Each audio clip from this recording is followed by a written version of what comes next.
When your legs don't walk like they used to before, and I can't sweep you off of your feet,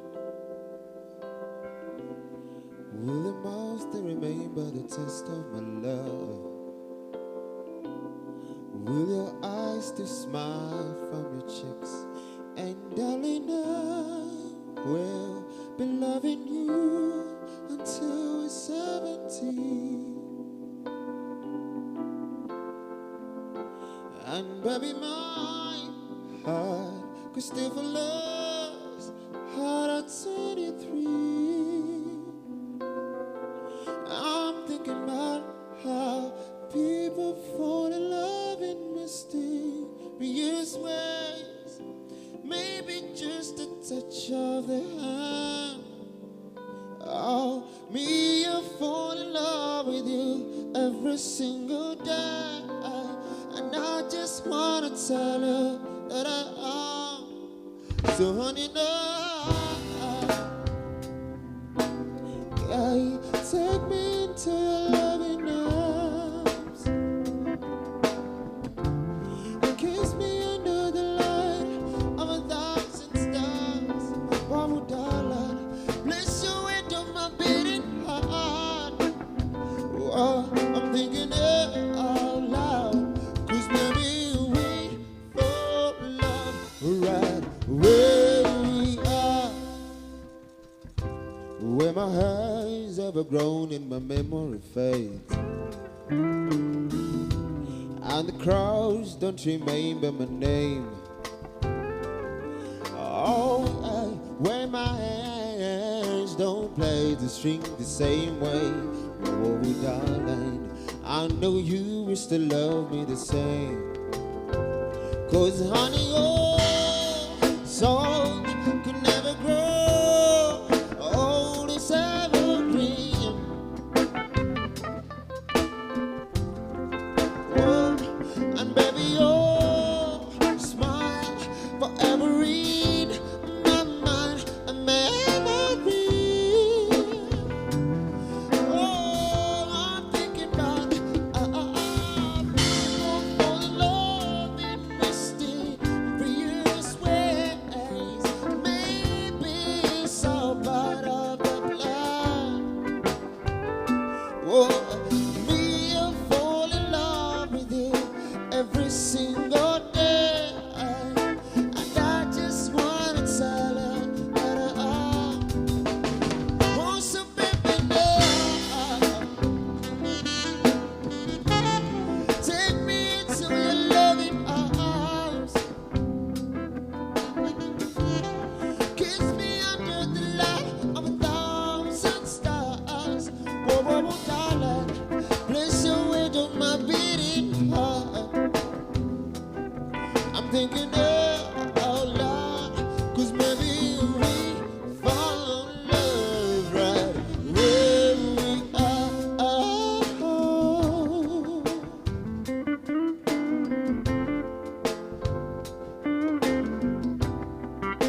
onoonya gwe wesiga atalimbalimba anabeerawo paka olunaku lw'olifa onoonya alikuwa empeta alikwagala n'omutima gwonna bye bakugamba bakulimba si byebyo bye baagala bakulimba abo busabwa mbogo bukalo kungulu nga munda bwabisigwala befuula abakwagala kungulu naye munda bakulimba gwejangu eno nza kwagala gwejangu ngumukwano jangu tewerumya jangu bobo tewesubya guno mukwano gwenina gwejangu jangu mukwano jangu tewerumya jangu bobo tewesubya guno mukwano gwenina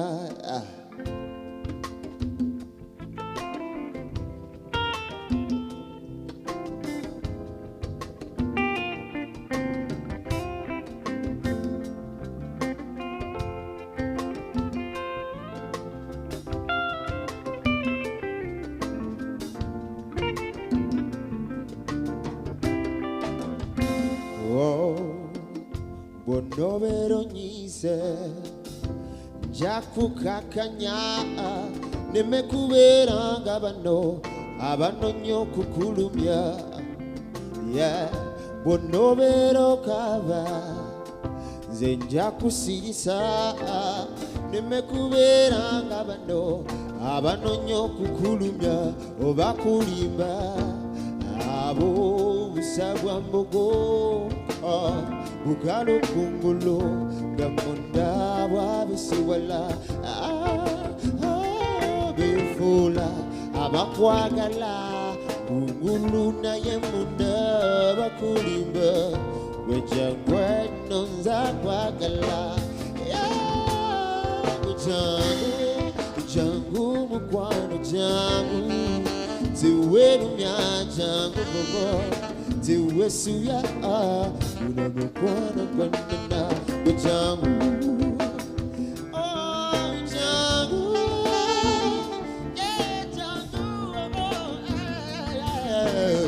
guno mukwano gwenina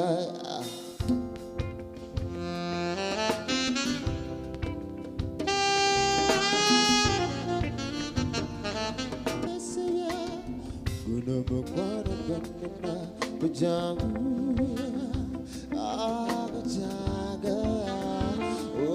gwejangu tewesubya guno mukwano gwenina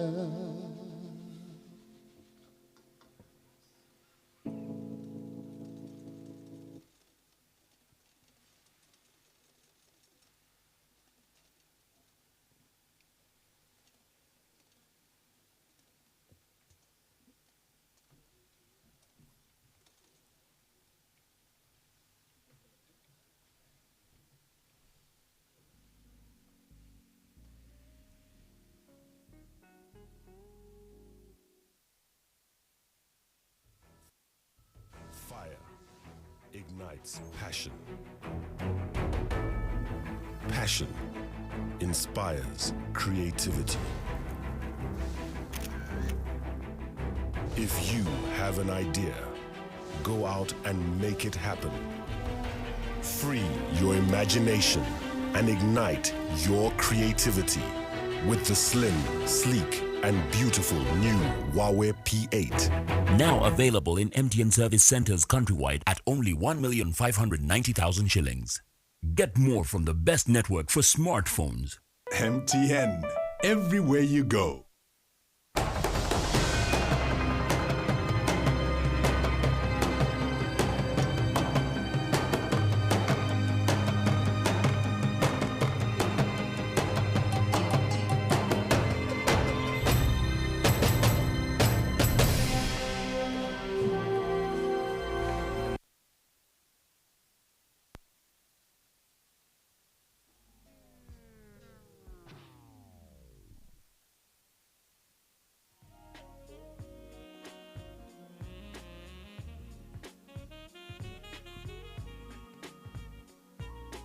Ladies and gentlemen, welcome to the annual MTN Women in Business Awards. The gentlemen, the very few gentlemen that are brave enough to make it tonight. Thank you very much for being with us. We applaud you, women. Thank you for making the time once again to be with us. My name is Winnie Banage. I'll be hosting this evening with the lovely and talented Susan Sibira. And at this juncture, I'd like to welcome you all and ask you, please stand up for the national anthem.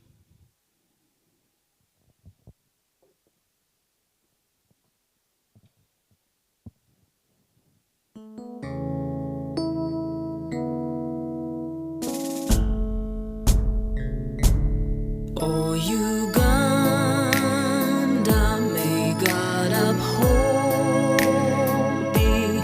We lay our future in thy hand. United, free for liberty, together we'll always stand. Oh, Uganda, the land of freedom, our love and labor we'll give, and with neighbors all on our countries calling peace and friendship we'll live. Uganda, the land that feeds us, buys us, and fertile soils grown for our own dear land.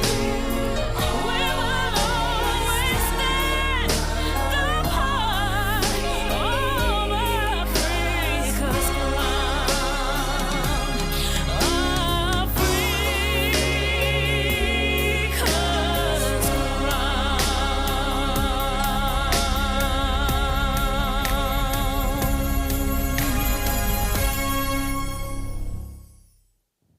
Please be seated. Now, the theme for this year's celebration is Women and ICT, balancing our careers and roles as women. Ladies and gentlemen, please join me as we welcome a woman, a very inspirational woman, the Chief Marketing Officer, MTN Uganda, as she gives us her remarks. Please welcome Mapula Bodibe.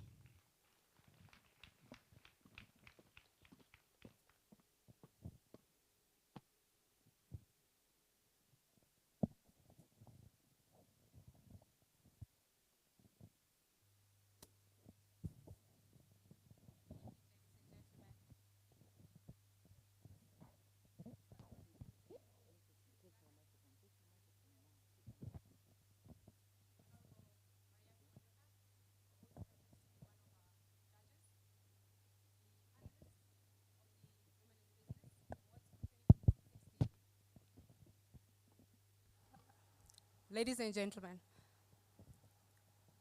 what a pleasant honor it is for me to welcome you tonight to the 4th Annual Women in Business Awards. 4 years, can you believe it? A journey that started 4 years ago by MTN in an effort to acknowledge, recognize, and applaud women for their various achievements in the business spheres. And how honorable it is that we arrive today on the 4th installment, and we once again recognize outstanding women in business achievers. A journey that started 4 years ago. We want to acknowledge our partners, Huawei, NTV, Vivo, Shell Energy, as well as Knight Frank Uganda, for their support and participation in terms of supporting us in this venture.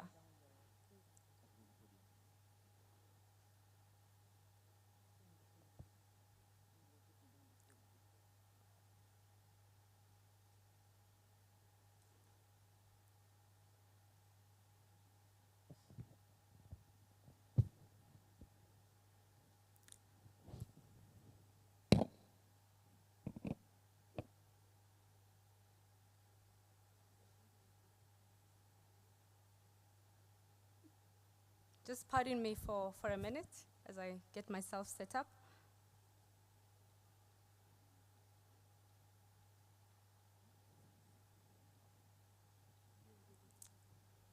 Thank you. One of the, I think, exciting things about tonight's event is that it's truly come full circle. I hope you'll be joining us for quite an enjoyable evening, which will include a panel discussion involving some of the key women business leaders from Uganda.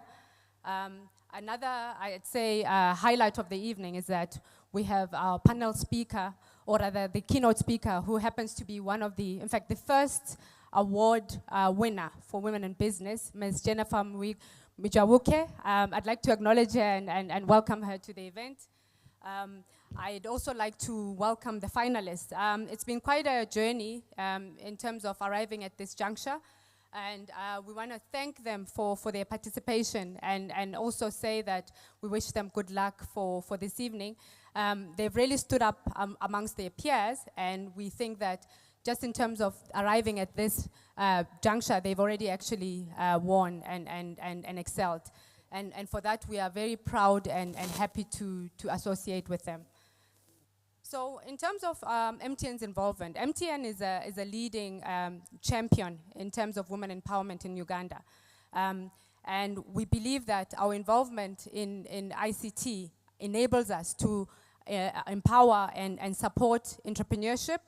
And we single out women because there's a notion that women are less likely to venture into technology. And we are going out of our way by supporting such initiatives as the Women in Business to ensure that we enable them to access very seamless, simple, and affordable solutions to enter into technology. There's a study conducted quite recently by the Boston Consulting Group which showed that any SMEs that actually embrace and use technology actually grow faster and also create more jobs than SMEs that not. So it really, any SME that is operating really cannot afford to stay out of the technology realm. And with our partnership with such SMEs as yourself, we really believe that we can build and enrich your businesses. I would also like to thank our partners for this evening, for their participation. They've been able to help us to really provide an enriching package of awards for our winners. As has been mentioned already, the theme of our event tonight is Women in Business, enhancing their businesses using technology, and really being able to use technology to balance their careers. We all know that as a mother, as a wife, as a woman, we grapple with so much more than perhaps our male peers.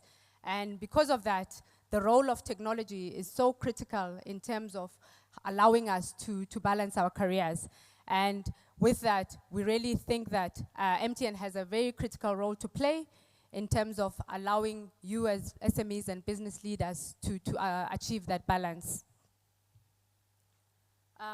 The categories, if I can just refer to them for the awards tonight, we will be awarding the SME CEO of the Year, quite an esteemed award, really showcasing the role that SME plays. And one of the things that, or one of the reasons we single out SME CEOs is that very often when you operate as a SME, you get very lost when you are compared amongst your corporate peers because of value, because of scale, also because of size of company. So certainly we've gone out of our way to single out women leaders who lead SMEs, who range from anything between 5 employees all the way to 300 and don't necessarily compete at the same scale as a corporate. So quite a highlight of our evening is going to be recognizing the SME CEO of the year. The second award we'll also be recognizing is the ICT Excellence. Really an award we are very proud of as an ICT player. And one of the things we really encourage, particularly for SMEs, is to embrace technology. You know, technology has become quite simple, and yet it can still be very intimidating for a lot of women. And through our solutions, I think we try and simplify it because there's a notion that women fear technology, but one of the things that MTN certainly goes out of its way to do is to showcase the simplicity and I'd say convenience of ICT solutions that can enable a business to run quite successfully. These days we have solutions such as cloud services that really allow a small and medium enterprise player to compete with the likes of a corporate without necessarily investing as much in capital. You can within days as an SME with a cloud solution set up a business and really get your way going. And that's one of the things that we are showcasing as an ICT enabler that could definitely assist yourself as a business owner to really succeed in this sphere. The last award, MTN Uganda is a leading financial services provider. We started our journey a few years back, 2009, where we were focusing on cash send and receive, really allowing money to move seamlessly between a sender and receiver. Now, a couple of years later, we feel that we have really reached our pinnacle. We are playing as a financial services leader, and we'll be recognizing a leader, a woman business leader, who really has showcased their role in terms of using financial services in terms of enabling their business. So truly something that is core to our business, but certainly something that is really outstanding in terms of how women business leaders can earn a living in Uganda. I think what I will do now, I'll just refer to some of the highlight or rather exciting prizes that will be available for our women leaders tonight. From Huawei, we will be awarding our winners with the P3, or rather the P8 device, 3 P8 devices, smartphones, to our 3 winners. Very exciting device, allowing our SME winners to really enjoy technology at its best through a high-tech smartphone. From NTV, we will be awarding our winners with a discount, 30% discount on advertising. We know that as an SME, one of the things you struggle to do is really get your business out there and create awareness. So thankfully, through our partnership with NTV, we've been able to secure a package for you, and certainly for our winners, we'll be able to offer that as one of the exciting prizes tonight. From Radio 1, we'll be awarding a dual package of a Radio 1 and Radio 2 package in terms of advertising. Again, a very exciting package thanks to our partner Radio 1, which would allow our SME winners to showcase their businesses on air. And then very excitingly, when you're an SME, you also need some downtime. You can't always be working. And certainly thanks to our partner, the Kampala Serena, will be awarding a weekend for 2 getaway for our winners, to be able to spend a weekend at the Victoria Lake Resort. Very exciting, and very well deserved for our hard-working SME winners. In addition, we're going to be awarding a brunch in partnership with the Kampala Serena for 4, again allowing an SME some downtime to enjoy a morning or afternoon with their family at the Kampala Serena. And then lastly, a spa package at the Maisha Spa for one of our winners. So really, we've really thought through our prizes and making sure that as an SME winner, you're getting an all-encompassing experience, because we really want to say to you, well done. You've really earned, some success, and we want to say to you, we applaud you and we want to acknowledge your success. And then last but not, in fact, 2 more prizes, very exciting. From Knight Frank Uganda, we have a partnership with Knight Frank, which is the property consultancy. And one of the things we found as we were working through our nominations for women in business, we found that one of the things our partners struggle to do is find property to run their business. So often they work from home, and until they establish, they're able to find a property that they can operate from.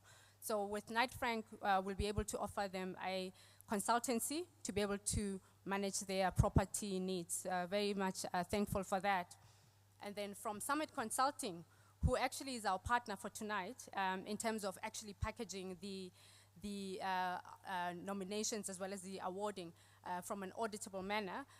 They will be offering a prize to our winners to be able to consult with them and making sure that they are addressing their specific needs.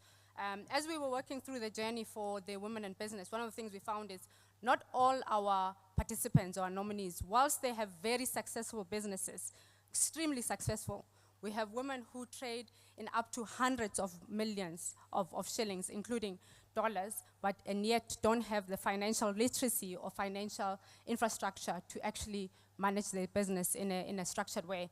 And with Summit Consulting, we've been able to package a prize that will allow our winners to really structure their business in a way that is able to be efficiently run, and we are thankful for Summit Consulting for that.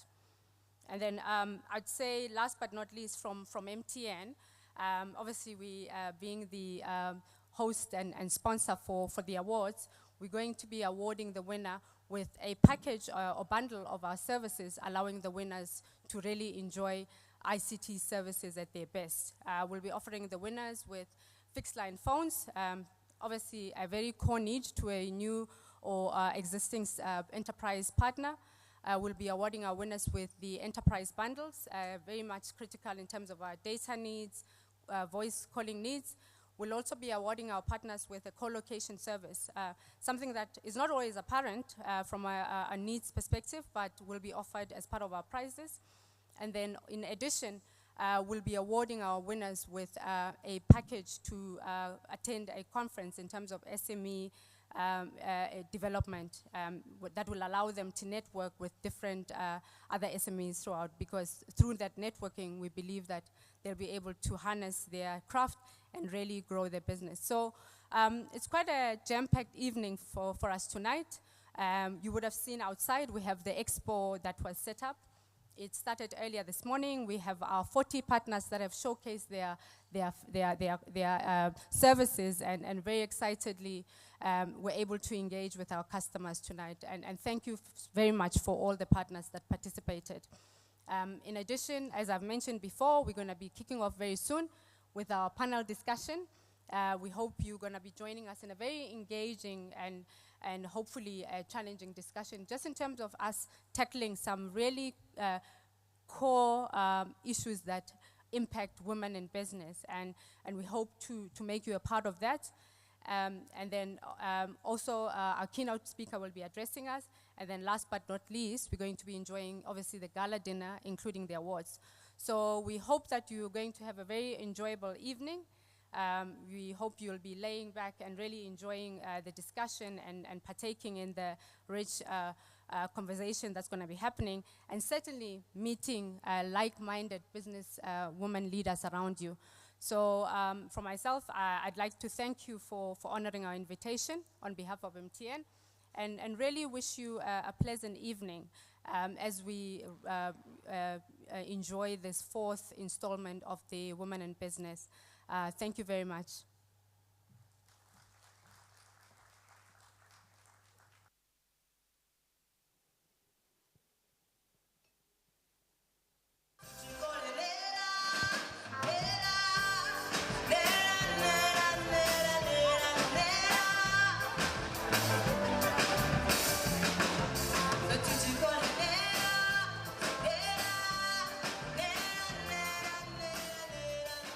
I really want to appreciate MTN Women in Business.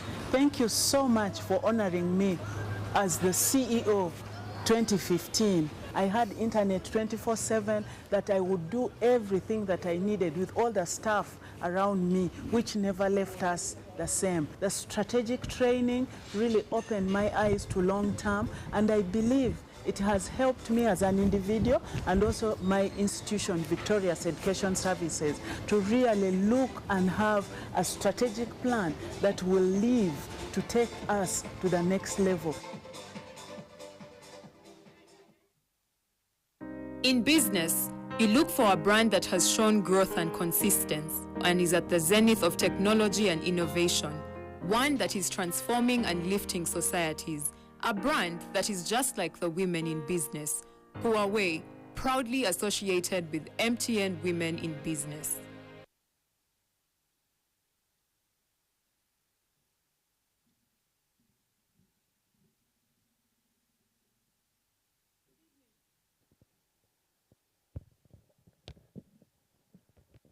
Good evening, ladies and gentlemen. My name is Susan Nsibera, and I am glad to moderate the panel discussion tonight. And as Mapula indicated, we are going to be talking about the challenges, the opportunities that we women face and have to do with technology, balancing our life. And to do that, I want to invite some very special people on stage, and I'm going to ask you, the audience, to join me in welcoming them. And first, I am going to welcome Mrs. Judy Chanda, who is the Managing Director of Knight Frank. Can we please welcome her? And as she comes up, I am going to also invite Jean Mugisha, who is the Marketing Manager of Vivo under the brand name of Shell. Can we please welcome Jean as well to the stage? And then, of course, I'm going to invite the ever-delightful Alan Asimwe, who is the Country Manager for Trademark East Africa. There's a lot we're going to learn from these ladies. Can we please welcome her? And last but not least, Mapula, I know you've just been here, but please come and join us and give us the other side. You're both a woman and you're in the world of technology as well. Ladies, can we have at least a more enthusiastic response? Thank you very much. Ladies, please take your seats.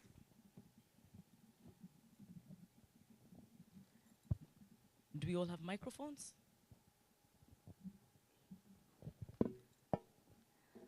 Women and technology. First of all, you guys are looking brilliant. I mean, you're looking fantastic. Do we all agree? And I know all of us are looking excellent, but you know, the lights are here on these ones here for now. But yeah, thank you so much for turning up. And this is going to be an interactive session, so please, any question that you'll have, please we'll have a Q&A after this, and we're just going to keep it short, we're going to keep it simple, but above all, we're going to keep it very informative. So, ladies, I know that women fear technology, and SME women fear technology. And I just wanted to ask you, Judy, why do you think women fear technology? Thank you, Susan. I hope you can hear me. I think it is a field, or it is a subject that has not been demystified, but has, from time immemorial, been considered a male-dominated field. I think also it culturally, you know, from our cultures in Africa, the way women have been raised, we were always told, you know, girls will study this subject, you will go and become a nurse, or you'll do some tailoring and things like that. But IT was never one of those subjects that was pushed or girls encouraged to do IT. So I think out of that, and IT also, particularly for the rural woman, and even the urban woman of a certain age, never really had a chance to embrace or come into, you know, into contact with IT until a much, much later age. So it's only something that now the under 30s or the .coms are really embracing at the moment, and they're not afraid of it. But the older woman, the rural woman, who hasn't had a chance to really come into contact or interface with IT, or have any digital literacy, still have this fear of IT. And to a certain extent, even us, who are literate and you know, in the corporate world, there's some gadgets, for example, that I will really not come next to because I don't understand them, and I don't really want to go there, because there's this perception that IT is complicated, is difficult, and is for men. Alan, I know you work with many women. What's your experience with it? Thank you, Susan. Good evening, ladies and gentlemen. When you posed the question, I immediately thought of my mother, who only, I think 2 weeks ago, acquired her first smartphone, and I added her to the family group. And this group has adults and our children, so her grandkids. And so she keeps sending messages now. I don't know who's sending them for her. But at midnight, she'll forward messages. She's so excited. And then I compare her to my 11-year-old, 12-year-old daughter now, who is using gadgets. She teaches me things on the internet and all that. And it's such a difference. But you can see that the younger generations, as Judy is saying, are really embracing it, whereas even us in the middle ages, we find it hard to embrace technology. Looking at the women we deal with, we have seen increasingly some who have embraced technology, like our keynote speaker who is going to come up. There are those who recognize that without technology, their businesses can't go forward. But there are so many who are still being held back. Recently, I was taking a walk in the evening, and I met a lady who owns a boutique. And I told her, oh, why don't you put your stuff up? And she says, oh, no, I fear Facebook. And I kept thinking, that's the only way you can go forward. So there's that difference, age, there's culture, and we have a long way to go to try and bring women into the realm of technology. But it's possible. My mother has done it now. So how do we build that confidence? How do we build that confidence in women then? There's a lot of hand-holding. There's a lot of training. I'm thinking of some of the reforms we've supported. We as Trademark have supported at the Uganda Revenue Authority. I mean, right now, if you're in business, if you're doing anything, you cannot pay your taxes without access to technology. Everything is online right now. Domestic taxes, customs, anything you want to do with trade. So you must be customs literate or compliant, or you're going to have to use someone, a middle person, who is likely to cheat you if you don't know your rights. So we must handhold, we must train, we must simplify. The most important thing, we must simplify. And that, as Trademark, that's one of the lessons we have learned. Any technology solutions we develop must be simple enough and accessible enough. That's a brilliant answer, and I'll come to the simplification later with Mapula. Jean, just tell us, there's this, I'll just take us back a bit, the fact that women are underrepresented in technology. And it's not just only in Uganda, it's actually a global thing, that women are underrepresented in technology. Now, I know you're a woman in marketing, like me. So I just want to find out, what is it that can be done, or what is your experience with the fact that women, because we are underrepresented, then that therefore leads to the fact that we fear it? Thank you, Susan. I think the underrepresentation is something that we can deal with. Thankfully, we're starting to see things change. You know, more women going to school, doing sciences, more IT departments that are hiring women. And I think for me, the most important thing is, just because I'm not very confident using, you know, a system or a technology, doesn't mean that it has to stay that way. So one of the things that I do, at least at work, is I ask who knows. Because if you're the expert, it shouldn't matter. I bring in the expert, they pass on the knowledge, and I think that's something that we should all not be afraid to ask for. The millennials, the young daughters at home, the people that have left university, they can find their way around things faster than, you know, many of the business owners or our mothers or whatever. Let's ask for help. I think that there's a lot of value in learning and adopting these things, but just having the attitude to actually adopt and catch on these things. Judy, I'm just going to throw a quick one at you, because you talked about some barriers earlier. Do you think that information and technology can actually break the barriers that are there between, say, male entrepreneurs and women entrepreneurs? Do you think that ICT can actually bridge that gap, rather? Yes, definitely. I think ICT can play quite a big role in breaking that barrier, because first of all, it removes the stigma and it demystifies the whole difference between men and women, for lack of a better word. If I can use a MacBook, if I can use Instagram, if I can use Facebook, if I can use whatever you want to call it, in an ICT-based, software program, which another man can use, then that doesn't necessarily make us equal, but it gives us an equal opportunity in succeeding in our business, for example. So I think ICT is definitely a very good way to break, the barrier between men and women, and bring down the misconception that it's a strictly male-dominated pastime or hobby or responsibility at the end of the day. And now the question of simplifying technology. I'm going to throw to Mapula. Because, you know, when you stood up there, there are a few words that you threw our way that I was like, okay, what is she talking about there? I don't know if any of you agree with me. And you know, they've talked about Facebook, WhatsApp, and sometimes you don't even think that that's, you know, ICT because it's sitting on our smartphones. But as somebody who works in technology and as a woman, how can we simplify this? Like, how can you explain what you said the winners are going to win? Co-location service. Okay. Can you please simplify? What is co-location service? But above all, how can we actually simplify this whole animal called ICT? Thank you, Susan.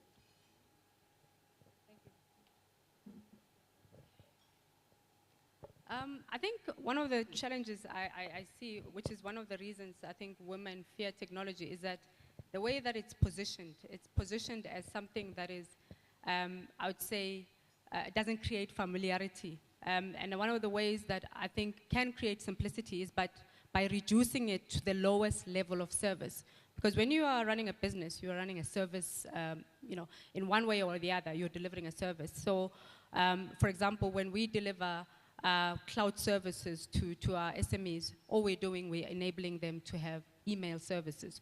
Or when we are allowing them to have domain names, or we are allowing them to have a website. So I think there's a bridge that needs to be created between what technology is and actually what it means for you.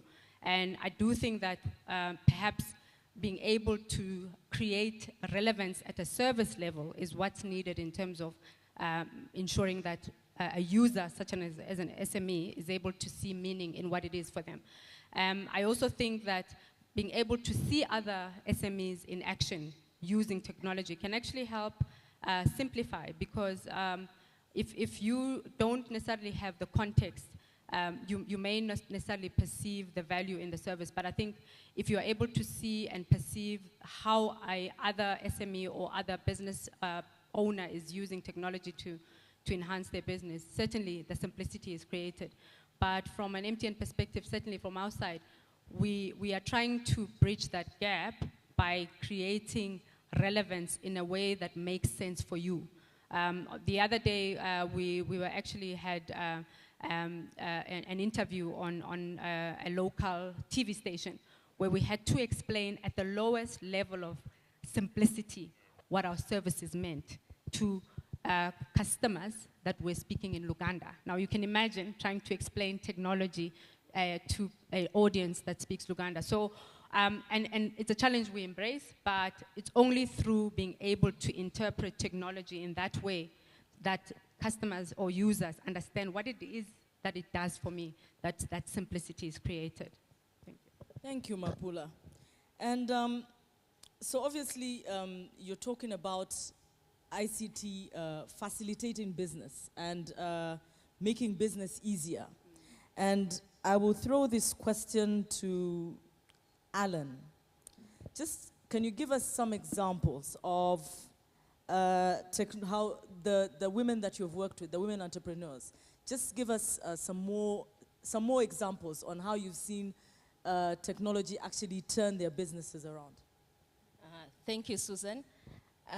Before I go to that question, let me just say that I think one thing that in this last century, that has really turned and made the gender divide even less narrower has been technology. It has made it easy for women, for men to access information, to access services right with you, you know.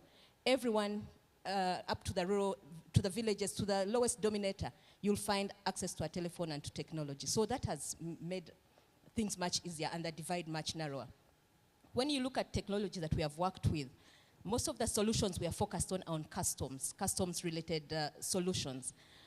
For instance, and one of the challenges we have found is that the uptake for the women traders has been low because of all these other barriers they face.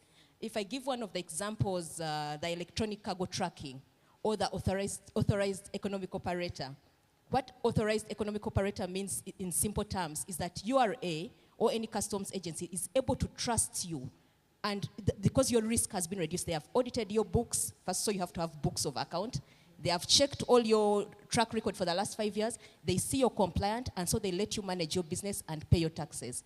Now you'll find that there are very few. Out of 22 authorized economic operators we licensed last year, we supported URA to license last year. You only have around less than 3 are women-owned, including Unifright of Jennifer Mwishuche. The rest are owned by male, big male companies. So it's the big firms that are going to to benefit from these reforms.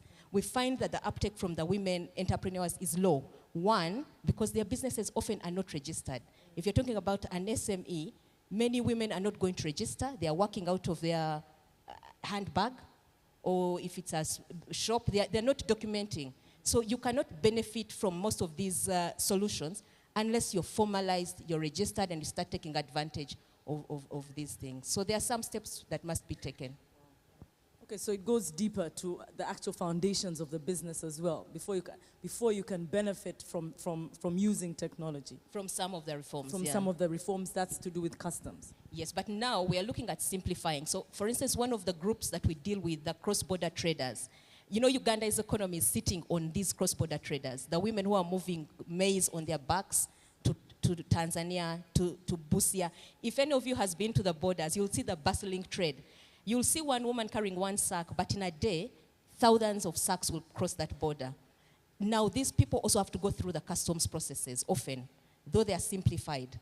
What we are trying to work with the customs authority is further simplify these online. So a small online portal at the border or at the airport where a trader who is coming in from Dubai is able to clear their goods herself online, or at the customs points at the border. So we are working on solutions for the smaller sized businesses.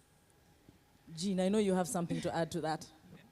I just wanted to add that, you know, as she was speaking about the experience of the businesses, most of the best practices or innovation is actually based on ICT. So if businesses must go to the next level, or, you know, you have to beat the competition or do something better than the others or offer your customers more, you'll find that you have to rely on technology one or another. Just to share a personal story, I think as a startup, there are many competing priorities. And one of the advantages of ICT is that it helps the startup reduce its costs. I think for the last 2 years, I've bought handbags from a young lady. I don't think she's 30 yet, but she formed a WhatsApp group, and then she just posts pictures and says, these are coming next month. So she actually gets orders in advance. So I'm just bringing this up to just say that the opportunities are immense.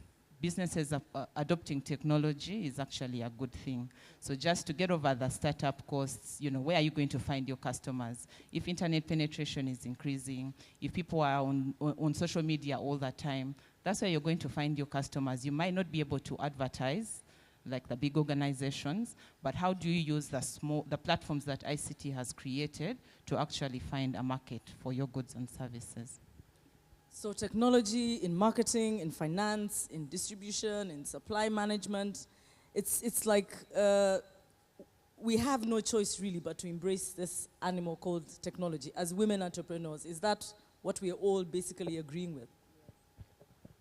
Thanks, Susan. I mean, I think certainly. So I think the one thing, I mean, obviously today we're having a conversation about women and celebrating the spirit of the woman who makes a success in business. But essentially, you know, the conversation is much broader than women in business enjoying or using technology. So the benefits of accessing technology to develop, to enhance your business are much more than, you know, what a woman enjoys. And I think we need to have a broader conversation in terms of what the role of technology is in terms of society at large. So, I mean, from a personal perspective, one of the things that I've observed, particularly in Uganda, is that it has a very bustling entrepreneurial spirit.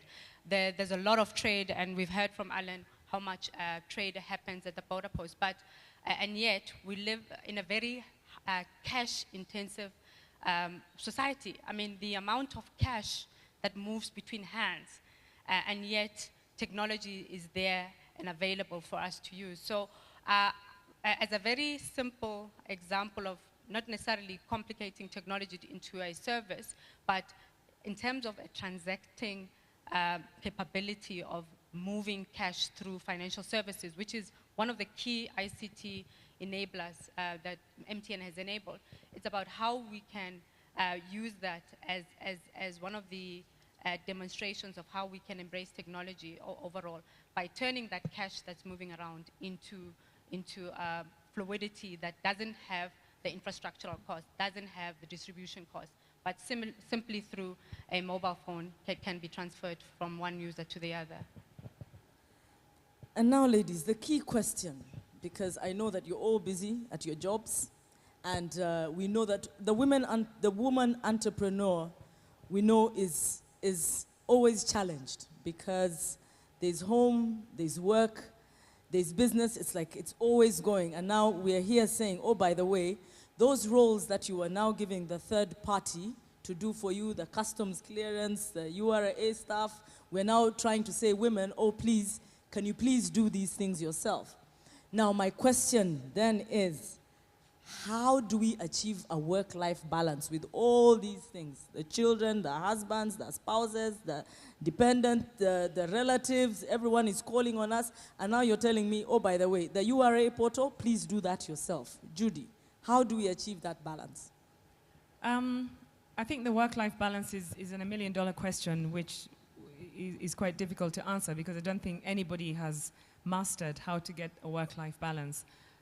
Likewise, the best work-life balance for me might not be the best work-life balance for Jean. What is work-life balance, by the way? It is balancing your personal and your professional responsibilities and just getting that comfort zone that works so that one doesn't suffer on top of the other. Now, your work-life balance will differ depending on your journey of your career, where you're at, your age. Are you at retirement? If you're at retirement, your work-life balance is different to if you're coming straight out of university, for example, and into a new job. So the work-life balance is really, it's a difficult one to get right, but it's also one that we can get control of. I think we need to decide when to disconnect. We need to decide, when we get home, switch off the office, get home, put the phones down, switch off the notifications on WhatsApp, and really engage now with family. Likewise, when you go back to the office, you switch off home, and you're now playing office, you're being professional. And it's really about getting the balance right, but the work-life balance, the perfect work-life balance today might not be the same tomorrow. At the end of the day, it's all down to the work pressures. I might not be as busy tomorrow as I am today.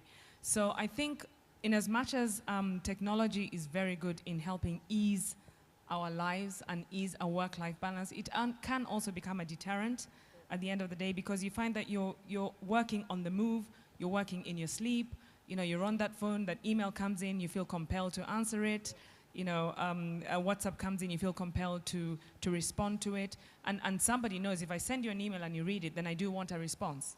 So I think in as much as technology has enabled us to keep on top of our businesses in real time, it's also really destroying that family time. It's destroying, the moments that are critical and cannot be gotten back once lost. So I think we need to decide and find the balance. Although having said that, I think technology is also a savior in many ways. I've organized birthday parties for my children and fixed things at home on phone. That Boda guy that is your go-to guy. You can reach him on a phone, by a phone call or a message, however far away you are. So it is a saving grace in many ways, but definitely the right balance has to be got. Alan, I'm going to ask your view on that because you know how we women are. We are like multitaskers. So you're dealing with the orders in China, then the ones in Dubai, then you're whatever, and then you're running up and down, then managing the stock in the shop and everything. How do we actually encourage our women entrepreneurs? Thankfully, MTN is giving the spas and the brunches and the nights for two. But that's only for 4 lucky winners. For the rest of us, just how do we get that downtime? I just want to laugh because I think every woman sitting here knows it's a myth. Work-life balance is a myth, but it's how you try to manage what time you have, the 24 hours you have. I must admit that my 30s were a frenzy. It was a frenzy. I was running, I was struggling with 2 young kids. It was just a mess.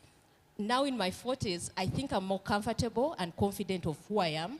I've also been able to understand how to better prioritize what I must do. Some of the things I've chucked out of my life, working after 5, and I'm privileged to work with a company that allows us to stop work after 5. Actually, we really try to push for that work-life dream. If you send an email after 12:30 on a Friday to Sunday, it's really frowned upon. So it enables us to try and prioritize. I make sure we walk the hills of Kampala at least twice a week, on Monday and Thursday, with my team, when we can. When I don't, I do Zumba, I do Torture Club. I've tried to make things work, but it doesn't stop me from recognizing that there's so much else that I have to do. And that's where technology has come in. I'm proud to belong to a number of groups. I'm actually surrounded by wonderful sisters. The Red Oak Group and the JLACH Group, I think I've seen some members walking. These are investment groups. We know we cannot grow in Africa without being part of an investment or part of a family. And these groups have grown. I think one of those groups is currently sitting over 1.2 billion shillings, but it's managed fully online. Decisions are online. Anything we do is online. And it has helped us to grow the company from a startup, I think, a few years ago to where we are sitting now. And we're going into big real estate and all that. But it's all done online with quarterly meetings. Yeah. That is, it still seems, yes, you're in the corporate world, and so you're actually able to get off work at 5 and run the hills. Jean, I know you know some businesswomen who can't do that. What do you think they can do? Because they're in the shops until 7, 8, then you get into the Kampala traffic, you're still on the phone. By the time you get home, it's time to wake up again. So, tell me, what can we do? Okay. First, I would like to tell Allen she's very lucky. I'm not fortunate enough to switch off, but I'm fortunate enough to, be able to work out of the office. I'm grateful that I can send the email while I put down the temperature of my sick child. So I'm grateful that technology enables that. But I also work for a business that has women entrepreneurs. And our business, I work for Vivo Energy, the company that markets and distributes Shell fuels. Our business is an always on, People are always driving into the forecourts and they'll want fuel to, proceed with whatever they're doing. And certain things happen all the time. It's a very engaging business. You're either ordering product, they are delivering, you're dealing with headcount. Some of these people, their challenges are, turnover. They hire young people after a week. They're not even professional enough to say, I won't show up. And then you have 2 people working on a shift. And these people have to, come in and fill the gaps. But how does that happen? One of the things that, the company that I work for has helped these entrepreneurs do is, put systems in place. They can now order using, an online system. We call it a vendor management system. So they're able to place their orders. But most importantly, before they place the order, someone at Vivo Energy has picked it up and actually sent the product to their site without them ordering. The other thing that happens, we are a business that's very, security and safety, we have those sensitivities. So what happens in the middle of the night when thugs, attack a station? So there are also certain security systems that we've set in place that, send signals and things like that. So a couple of those things have helped, our retailers or dealers be able to manage work even after hours. On a personal note, I think, we can also use technology to help us, relax or multitask or do all these things. I know there are several apps every day.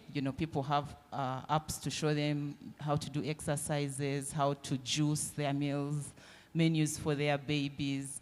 I even know business ideas that, have come off, people on Facebook or visiting a certain website.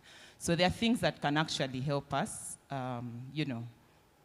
get the off time or the me time. I agree with Judy. We need to take the decision of when do we switch off.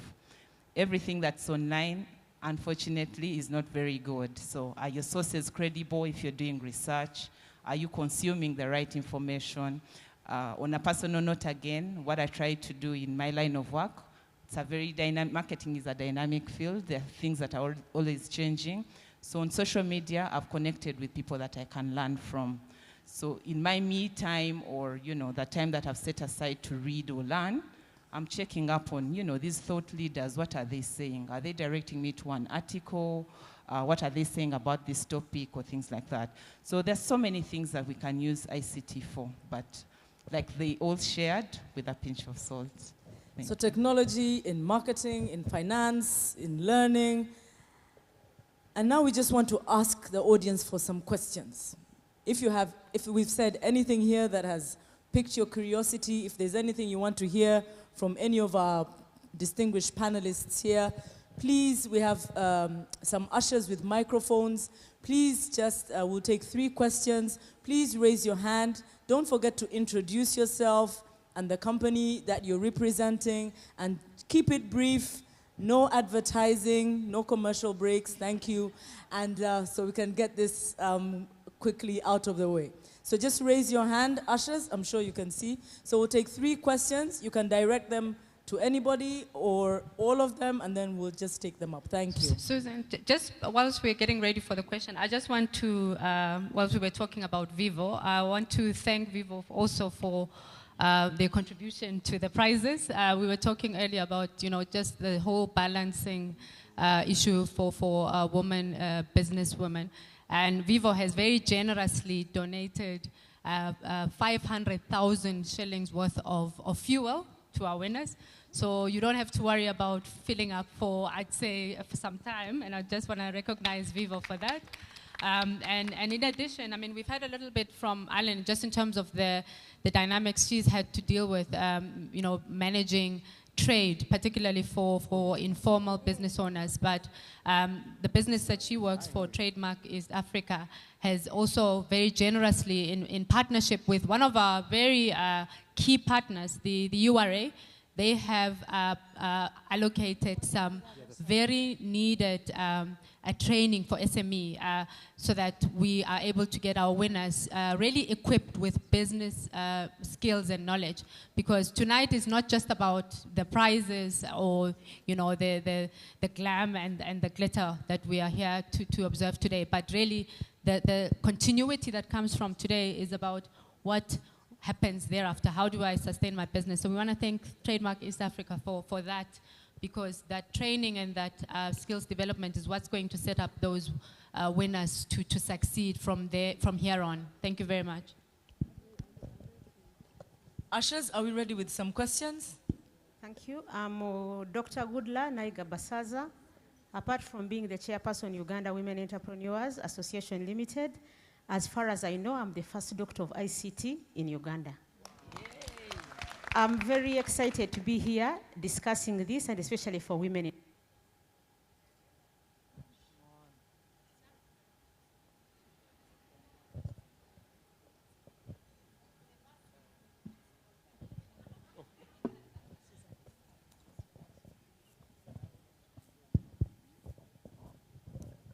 I'm very excited to see that we are here discussing this matter. In 2001, when I was doing my PhD, somebody told me, why are you doing things that are going to deny people jobs? The mentalities that we have about ICT as people, as women, as men, at times make us fail to see the advantages within ICT. But today, I'm very happy to tell you that I'm working with over 10,000 farmers, and we are connecting only through ICT. So I think you can use ICT depending on the need it can serve for you. How would you ever reach 10,000 farmers by physically? How? It's only ICT that can help you to do that. But one thing that we have to be careful about is the issue of trust and integrity. ICT is going to work if we can trust. Thank you for your comment. Can we get comment, question? Thank you. Victoria Sectoreko from the Uganda Agribusiness Alliance. Thank you. Now, for us older women, really the issue is not that we are afraid of technology. It is a question of once bitten, twice shy. Many of us, me, myself, I have lost money through technology. I lost Uganda shillings, I lost Zimbabwe dollars, and I lost US dollars. After that, I tore my credit card. I told the credit card company, don't send me another one, I'll just have to manage without. Then I lost money through mobile money of Uganda. So I completely deleted myself from any mobile money. So if you are dealing with me, don't mobile money me, because I don't, I don't have that. So the question I want to put to all of you, really thank you for bringing this topic, is maybe what we need, you know, in Uganda we have got UPE, we have got USE, maybe we need UTE, Universal Technical Education. What do you think? Let's have one more. We'll take, which side are we? Evelyn Masaba, Javago, Uganda. Since we're all here and we're discussing how we're going to help women embrace technology in Uganda, I was wondering, what are we going to do starting from the grassroots? The girls in Uganda, in town, know what technology is and what it's helping them to be. But if you went back down deep in the village, let's say in Manafa, down those ends, the women and young children that are still taught that they cannot be engineers, that they cannot do anything about IT, because their parents don't know anything about IT, because their own teachers don't even understand IT, because they still have the same exact syllabus that they used to teach in 1992. So what are we going to do to change that if we do not start from the grassroots? Okay, thank you, Evelyn. Ladies, trust, integrity, issues, UTE, very interesting concept. I don't know if we have anyone from the Ministry of Education here, but very interesting. So there's the whole issue of grassroots, getting down to improving accessibility, so to speak. And I will ask, since it was directed to anybody, I'll ask two of you to just give a comment on that. Thank you. A very interesting comment, Dr. Basaza, and also Dr. Sechitoleko, whom I have the opportunity to work with. Trust is critical, all of us, because ICT has removed the interface with the person. I recently walked into a bank in the UK, and there were no people. There was no person, period. It had a lowest level and an upper level. All the banking you did was through the machines. Barclays. I was shocked. This was in Jan this year. And so if you needed to talk to someone, then they took you upstairs, but everything was done online. Yeah. But what they have done is that over the years, they have gained the trust that their systems work. Now here in Uganda, the systems, of course, we've seen systems fail. And so there's a lot that has to be done to build trust of us as citizens, but even to build that trust that you can use these systems. I was actually reading an interesting article last week on Eastern DRC. I don't know how many have gone to DRC. It's a jungle. The rule of law hardly exists in that area. But one of the things that actually reached out to me, the mobile companies have recognized that women are the most trustworthy. So this company, I don't know if it's MTN or Orange, has actually gone ahead. All their agents, mobile money agents, are women.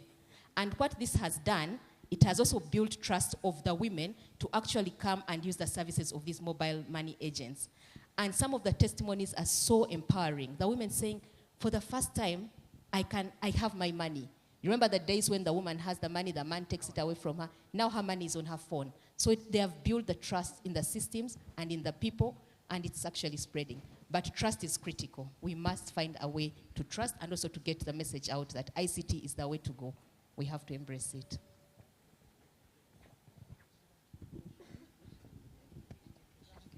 I'll address the question that was asked about the grassroots education. I think this is really an issue that has to be addressed at policy level.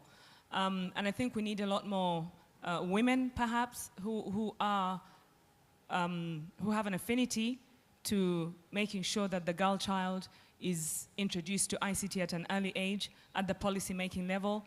And we need to introduce ICT at some level into the curriculum right from an early age, and maybe as far back as primary education.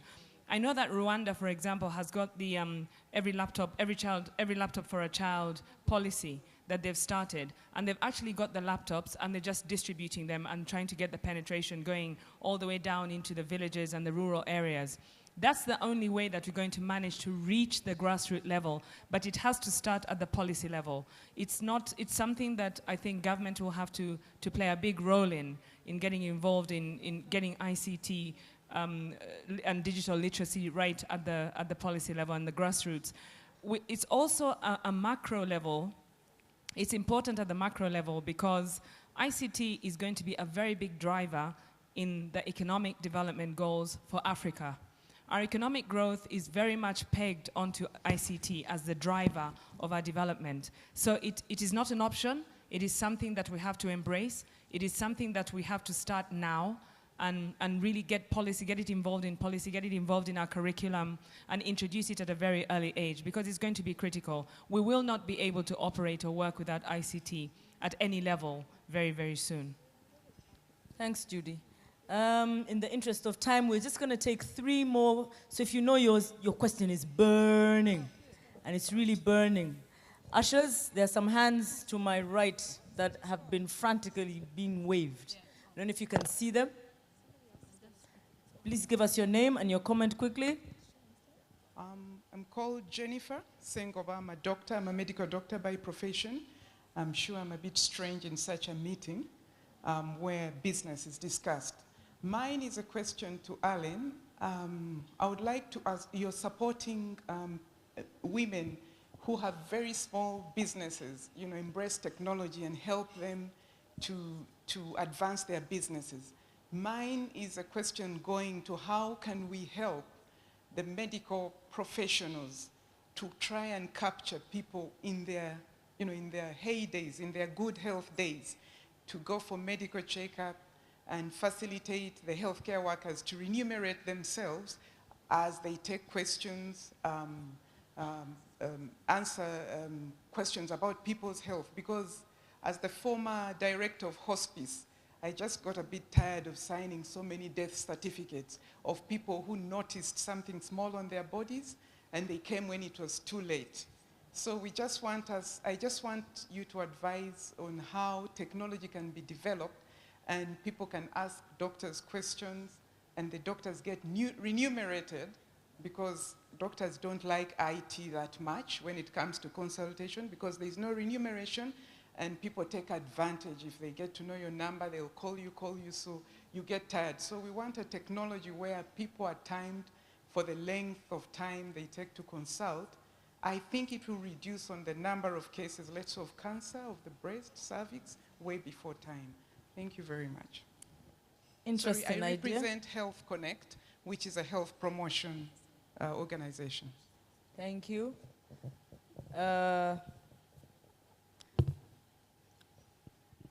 Asha? Which side?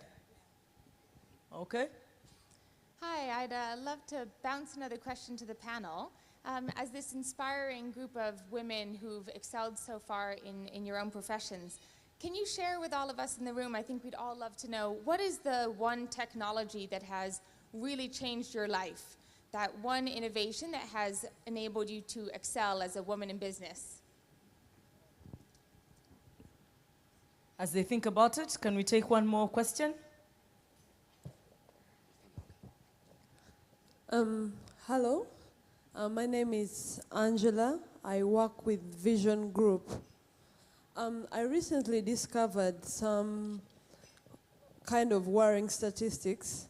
Like for every 4 men online, we have 1 woman online. And then for all the social media we have, it's only Instagram where the women are the highest number. And then there was this concern that when it comes to social media, women do not discuss issues. When it's politics, when it's economics, we keep quiet. We only want to share about babies. Okay, babies are serious, but I want to share about relationships more. But when it's serious, we don't participate. So how do we get more women to discuss issues that concern us. Because when it comes to serious stuff, the men take control and their issues are more represented. So how do we get women talking serious on social media? Thank you. Thank you, Angela. So, Alan, you have a question on health. Somebody will answer the question, and then I think all of you will just give us the one technology that has, the one innovation that has totally changed your life. And then Angela's pertinent question, how do we change that ratio of 4:1 or 1:4? Thank you, Susan, and thanks for the questions. Dr. Jennifer, very interesting question. I don't know if I'm best placed to answer that, but let me give it a try. I mean, you've spoken right to me. I've failed to go for my own annual health check. This week we were at a camp and there were doctors there, but I was quite busy. I was not able to do my own check. I'm determined to go next week. But that said, I think health is one of those areas where we've seen massive technologies, applications that can help you test for cancer in the breast, you know, for different ailments. And every time you have something, I know my son, my 11-year-old son is fond of saying, Mommy, go to online doctor. This is what I'm suffering from. He will actually Google up something. And so I keep saying, how do you get these things done? But yes, we must see how we can embrace. And I think that's a question you will, MTN could possibly take up.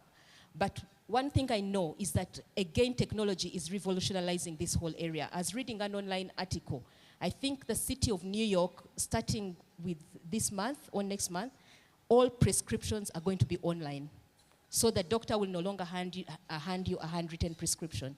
All prescriptions are going to be online to remove the counterfeits and all that. Can you imagine what that would mean for an economy like us where people are still very much in the rural mode?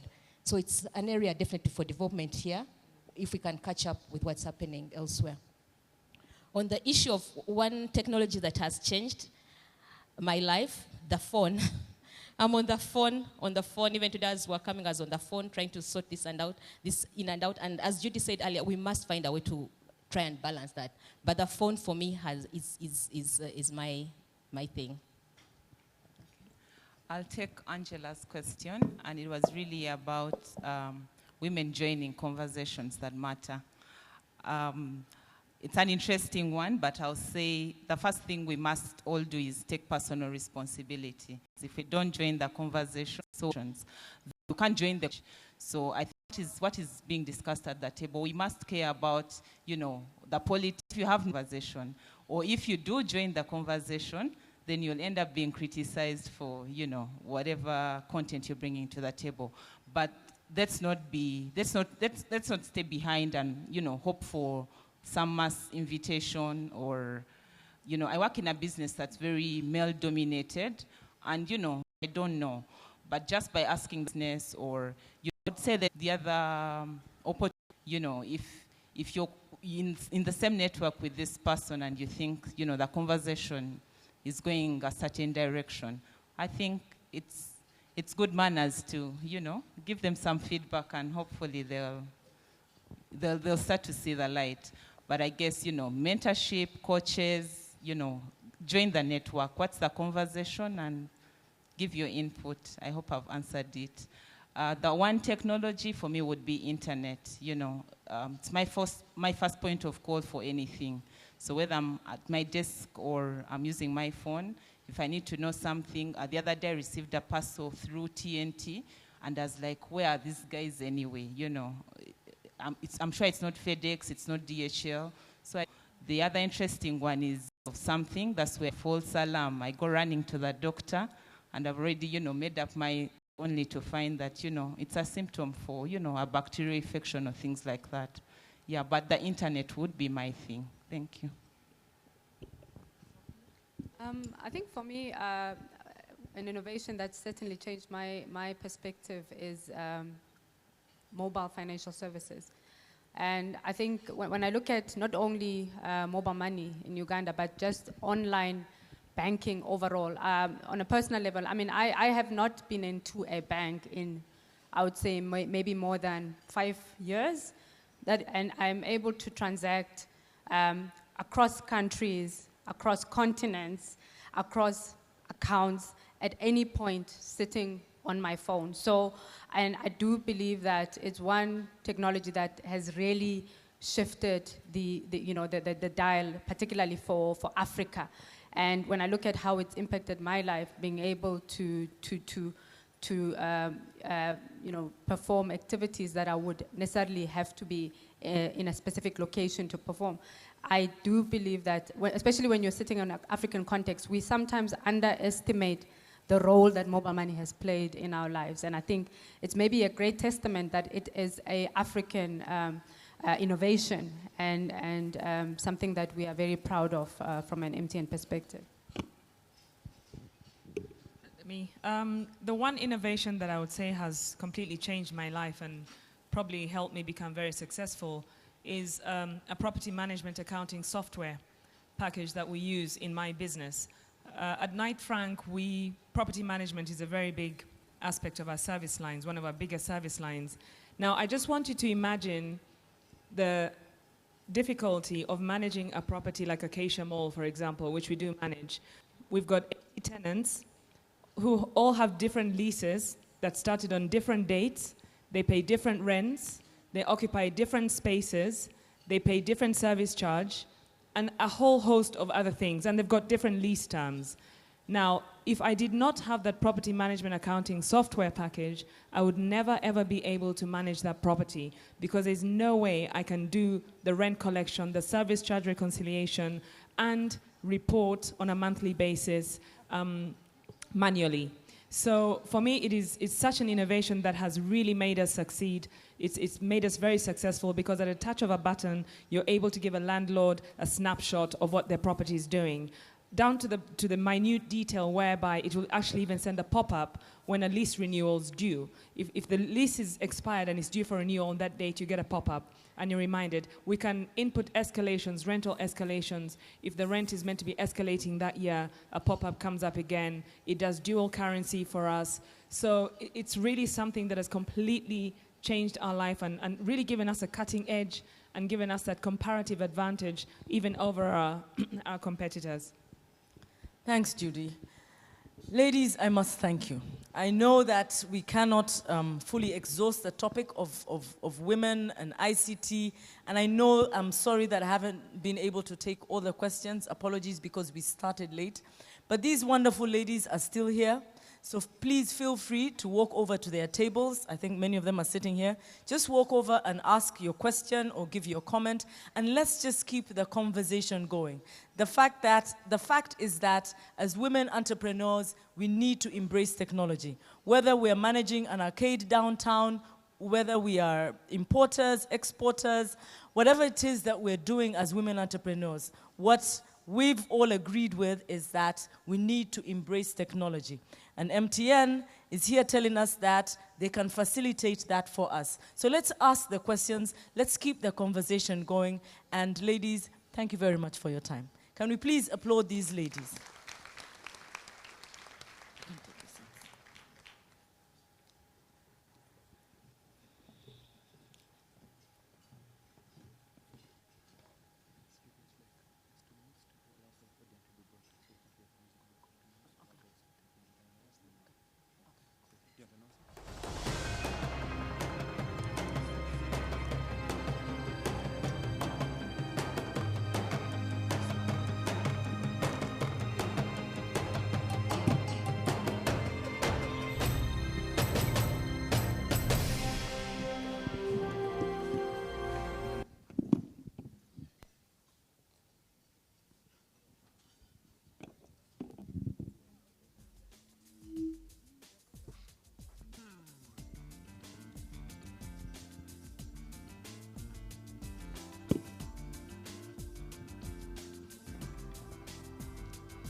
And now, ladies and gentlemen, after that quite informative discussion with the panelists, I would like to introduce our keynote speaker for this evening, even as we enjoy our soup, Mrs. Jennifer Mwijuchi, who is the CEO and founder of Unifright Group. Jennifer is the MTN CEO of the year 2014. She's a leading business consultant with a career that is spanning 20 years. She has business interests in South Sudan, Kenya, and Rwanda, and of course, Uganda. She sits on so many boards, she's gotten so many awards, and she's here to just share her experience with us, inspire us, and just get us thinking more about this animal that we call technology. Ladies and gentlemen, can we please put our hands together? Please put the spoons aside for a few minutes, and let's just welcome Jennifer to come and just give us some comments.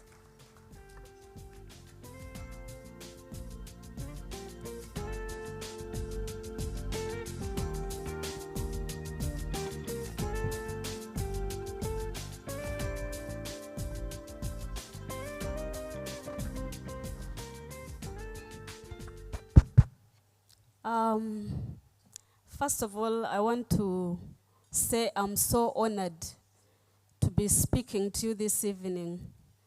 CEO MTN, my friend, colleague, presidential advisor, Madam Maria Chwanuka. We sat together on PRT, so that is why even when she has been a minister and all the portfolio she holds, I call her my friend and colleague. She was a very tough chairperson for the Presidential Investors Roundtable on business climate, which has always been my passion as well. And ladies and gentlemen, all distinguished guests that are here this evening, I'm honored and happy to be speaking to you this evening and to share my experience of business for the last 20 years. And specifically, for me, I will speak about my experience technology, but I think technology is a resource that is derived from the way you do business. And so I'll bring that aspect as well when I deliver my keynote speech. But before I do that, let me appreciate MTN. I am happy to be one of their first awardees in 2014. And I want to say from that point of that award, I've received 4 other awards. I want to say women appreciate MTN because as a business, think about it from this angle, that all of us do business, but how many are ready to spend this time, the resources, for the good of others, for promotion of other people's businesses? MTN, I really, from the bottom of my heart, on behalf of women in business in Uganda, I want to thank you very much. The awards I got after that was, one was for the regional awards as the most influential woman in business and government. That was a regional award. And the another one is a continental one, again from South Africa, as the most influential businesswoman in government and in business, but particularly in transport and logistics. And the last recent one, last week, 2 weeks back, is the Entrepreneur of the Year from Miami in USA as a global logistics, as a global women network that organized that. So the reason why I say we need to appreciate MTN and so many other groups we join is the fact that you have a platform to be promoted.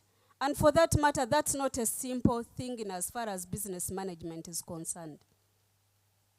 Now, my name is Jennifer Mwijuche, like I've been introduced.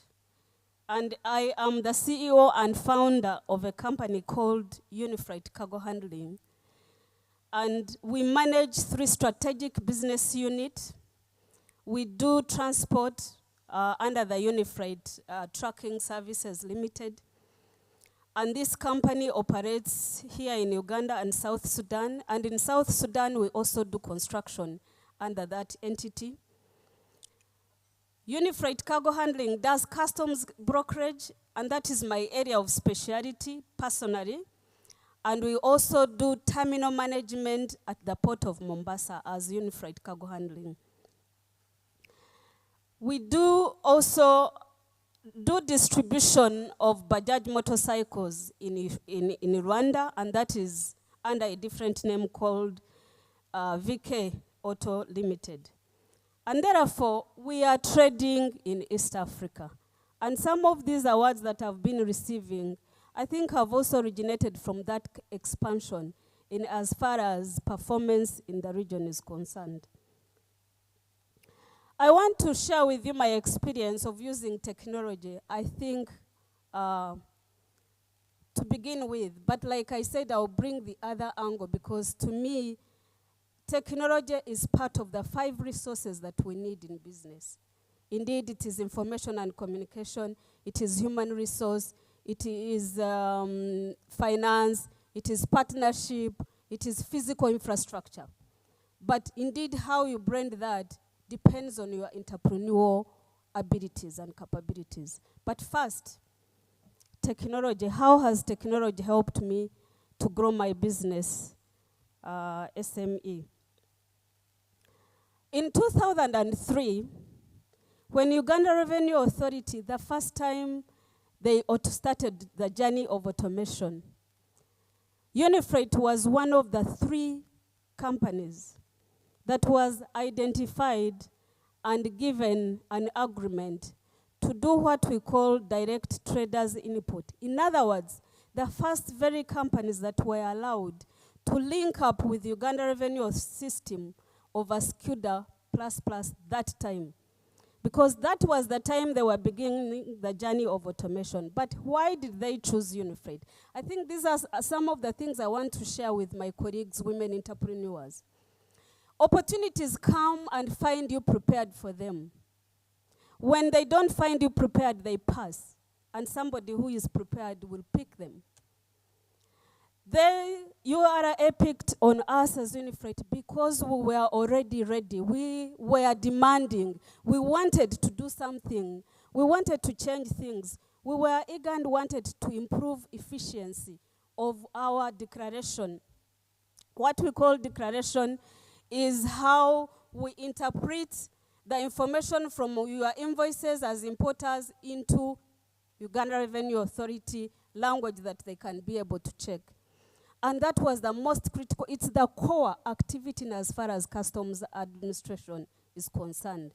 And they found when Unifreight was eager looking for solutions, they found when Unifreight was eager to find the best efficient service delivery to their clients.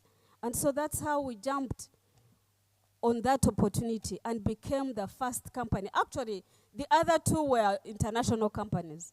Unifreight was the only local company as an SME of that time. And that definitely gave us an edge. We enjoyed what we were doing. Things were simplified. I remember that time, just before URA automated, I had also made an attempt. I had asked a URA officer, and that is how, of course, they realized there was a need on our side, who was designing SCUDA SCUDA 123, the first ever SCUDA. And he had come and installed the software on my computer, which was one that time. And all my staff were looking at it like, Madam, what is this you've brought? And indeed, it was a time when everybody was like, computers, softwares, it was definitely a time of ignorance. One of my staff told me, Madam, let me go and train. I will come and use this software.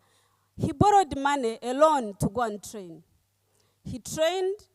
When I realized he had utilized this software to improve the services, I refunded all his money that he had spent on a loan. And we started using that software.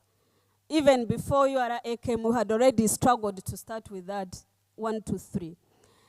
Now, like Alan mentioned, of recent, when we went into East Africa, started integration, of course, a lot of automation, a lot of things that are happening to improve the efficiency of service delivery to our customers, and of course, in partnership with Uganda Revenue Authority and Trademark East Africa.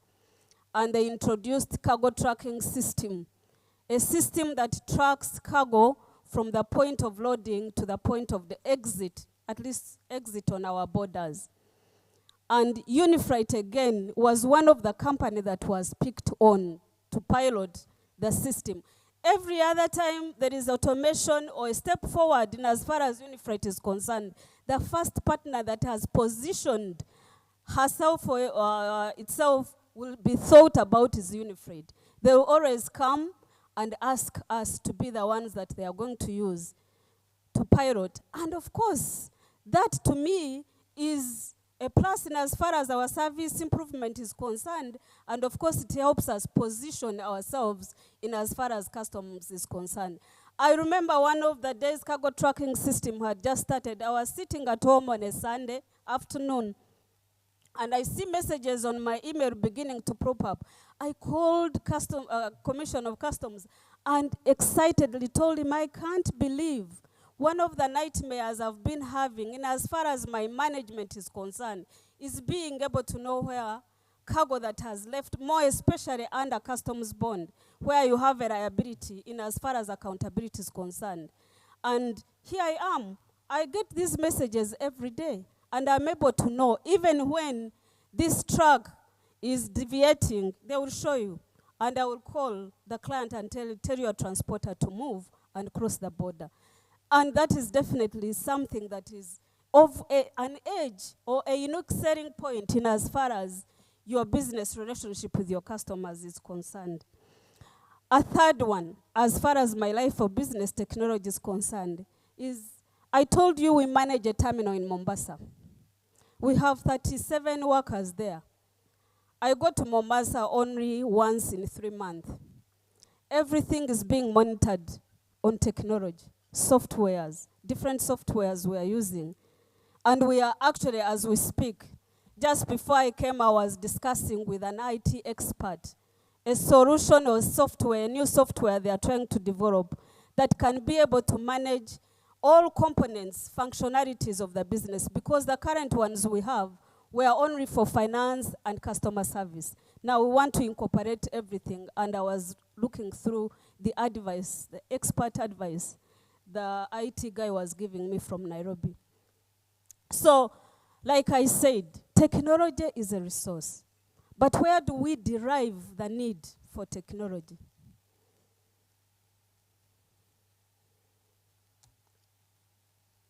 I want to say that today I would wish to, first of all, I think, analyze or share with you analysis of performance of women entrepreneurs in Uganda. Like you heard, I'm a business consultant, so I do a lot of research, and particularly I have passion for women. And even before, when I was still the chairperson of Uganda Women Entrepreneurs Association, one thing I always wanted to know is how are women doing or performing? And I have some of the statistics I've managed to pick. According to National Population Survey, a report of 2014, 51% of our population are women. 72% are engaged in agriculture. 45% of new businesses, actually the information showed that every year, this was the statistics of 2002, every year over 1 million businesses are starting in Uganda. 45 of those are small, micro, small, and medium businesses owned by women. We've been engaged with Uganda Women Entrepreneurs supported by TIMEA to try and assess the participation of women in business, in cross-border business, or how they are participating in ES integration. I am again passionate about that, but because I feel the experience I have trading in the region, I want to handhold as many women as possible. We cross together to the region. And the statistics are showing that the current participation of women in business is between 15 to 20%. But I'm showing a range because, again, we have decided to look at different regions, different rural and urban. And so there is that range. And from that angle, it definitely reveals why are women not performing or participating. And one of the critical problem is our competitiveness. Definitely when it comes to markets, whether local or regional, competitiveness is key for the success of your business. And that's why we are discussing technology, because technology is a strategic intervention that you can use to make your business more competitive. And my theme or message today for you women is that we have to step up our business games. We have to try and be competitive. We have a lot of opportunities. Why am I saying that? At the moment, how many opportunities do we have in Uganda, even as we speak? How many of us are supplying businesses or products to Uganda government? I am sure we are not many. How many of us are strategically positioning ourselves for oil to take opportunities that have been revealed in oil and gas? I am sure there are not many. How many of us are going to be able indeed to grow our business with those opportunities? What about the regional one? Now, technology, like I said, is one of the tools to be used. But there are other things we have to do to step up our games and improve our businesses. And one of them is our entrepreneurial skills. Our confidence, our courage to be able to wake up and say, I want to redefine why am I in business and what exactly do I want to achieve. Is it profit? Is it compassionate reason? Is it so many other reasons? And of course, the first one will be profit. But why are you in business? We need to redefine. Because perhaps we've been at the stage of trying and we've made it. But now we have to design and be clear on the visions we want to achieve and be able to move so that we can now grow our business and partake of these opportunities I'm talking about. And another one is, don't go in business just because your friend next door went into business and is doing well. You do not know how well. Go in business into something you are passionate about and something you feel you are able to do, even if you are waking up in your sleep. Not because you are being dragged or you are going in because so-and-so has gone into business. It is very, very important to do something, to do business when you love it. When I was starting business, my husband asked me, are you sure I want to do business? And I told him I want to do business and you will see what I will do. 5 years after, I asked him to come and join me and we are working together and our businesses are growing. So it is, you must think or check your heart and be sure, this is my area. I've not gone into it because I lost my job. No. You actually must quit your job and do business if you are passionate about it. But don't wait to be forced to start business. Information. I want us to, Ugandans, we have something that I've always wished that we can change. And I'm really saying it not because I'm perfect in that area, but we need to seek knowledge. One of the critical resources I have said is information. Now, again, from the research we have done about the performance of women, we've realized that women do not look for information. We take decisions without proper information, and that will not help us become competitive, because you must know your customer. You must know you must understand your customer, her needs, her behaviors, how her buying habits, and all these details before you make any strategic plan as far as your business is concerned. And we need to read. What we don't know, we should read. We should scan our environment. Policies are changing, environment is changing, but we are not following up what is happening. Definitely that will affect our competitiveness in as far as business is concerned. we need to change our discipline habits. Discipline on resource management. Resource management, whether it is, by the way, to do with money or even how we manage our whole own human resource. One of the key things that is becoming critical for our business and competitiveness is a policy called health, safety, and environment. These are becoming key aspects in as far as regional and international trade is concerned. We need to step up our games and begin to understand or realize what are the issues to do with my employees, how health, how safe, how am I catering for their welfare? Because your customer might want to know these things. If he finds you are lacking in that area, forget it. You will not position yourself to get that business. And these are some of the things I'm critically doing. I have a policy for HSC. I'm trying to train my staff to understand and make it part and parcel.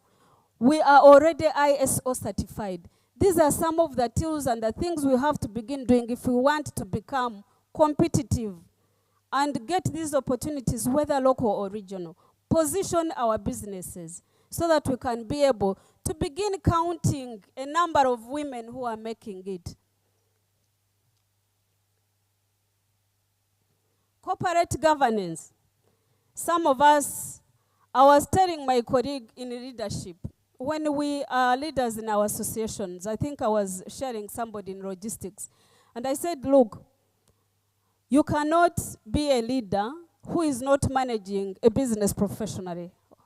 How are you helping the rest of the people you are leading? Because one of the critical things we have in Uganda indeed is the professional management of businesses.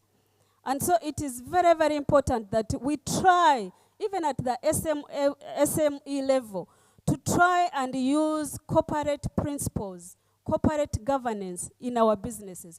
I am sure when MTN is evaluating, I do not know how many people you evaluated, and I don't know how many have won, but congratulations to those who have won. But what are some of the issues I'm sure MTN is looking for to qualify you? But before MTN qualifies you and gets award, these are the same things that some customers, the emerging economy of Uganda is bringing in international customers. How are we positioning ourselves to be able to be their suppliers if we are lacking in corporate governance? We will be a mismatch. And then we shall cry saying, Chinese are taking our business, foreigners are taking our business, and we are here watching. We really need to step up our game in as far as business is concerned and being able to grow our SMEs to that level of where they become competitive. Corporate governance, like I said, some of the issues to do with the compassion. Why are we in business? For me, I always think that I am business not only for making profit, but for making a difference in my business community and in my society.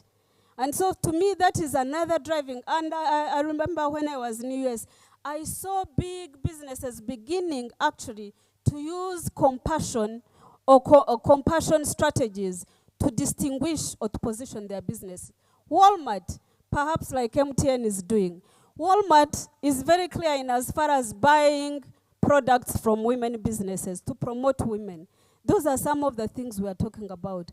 That even us at our SME levels, if we begin doing those smaller things for compassion, for being able to have a meaningful contribution to our business, to our community, then we become relevant. We become definitely, we begin managing businesses that are sustainable. I think that is the right word. Sustainable businesses are those businesses that are looking at the community benefit in relation to your business.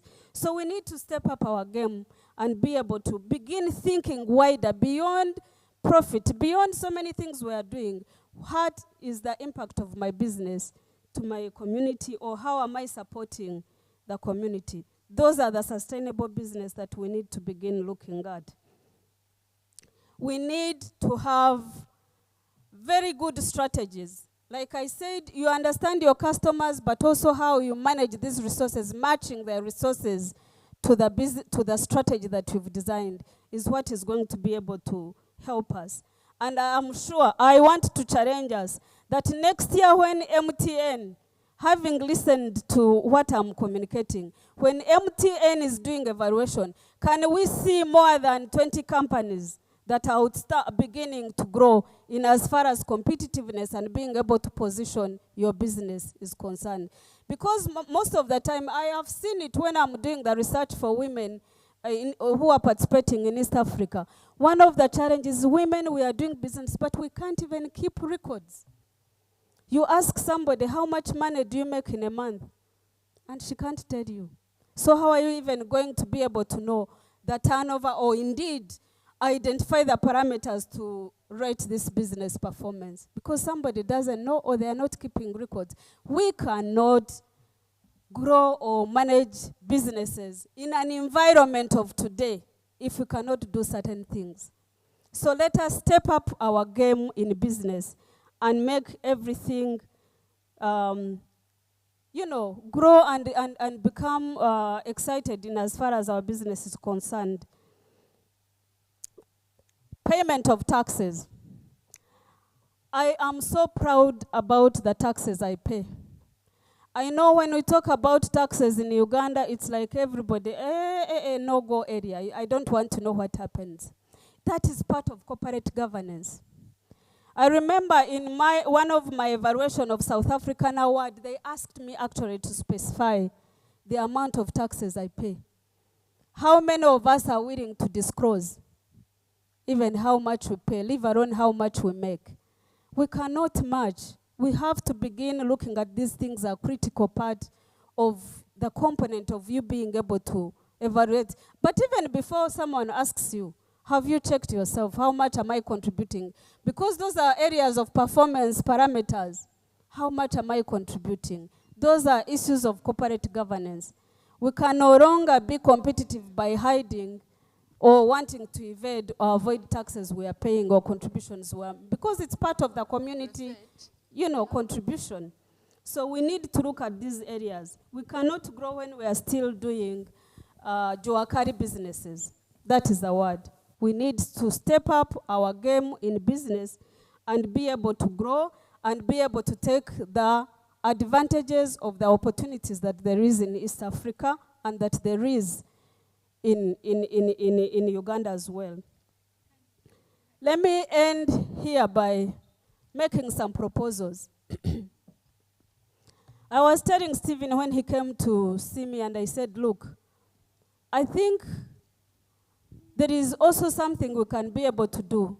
Today there are women going to be awarded, and I want to congratulate you before I leave this place. I really want to congratulate my colleagues, the CEOs of the year, who are going to be awarded this evening. But I think there is something more we can do after this, together with MTN. I want to suggest that the awardees you should create a data bank for these people, and we work together to see how we can be able to mentor other women, so that then it becomes something that is more sustainable, and where you yourself can look back also and say, yes, we've made a difference in as far as this is concerned. I would be one of those willing to do that, or to work with women and be able to help them manage, do their business. Because one of the other things I do is enterprise development and partnership promotion in as far as my business consulting is concerned. So thank you very much, MTN, once again. Thank you, women entrepreneurs. Thank you, everyone. And congratulations to those who are going to be awarded. Let us step up the game in business. Thank you very much. Jennifer, please just stay there for a few minutes. Thank you.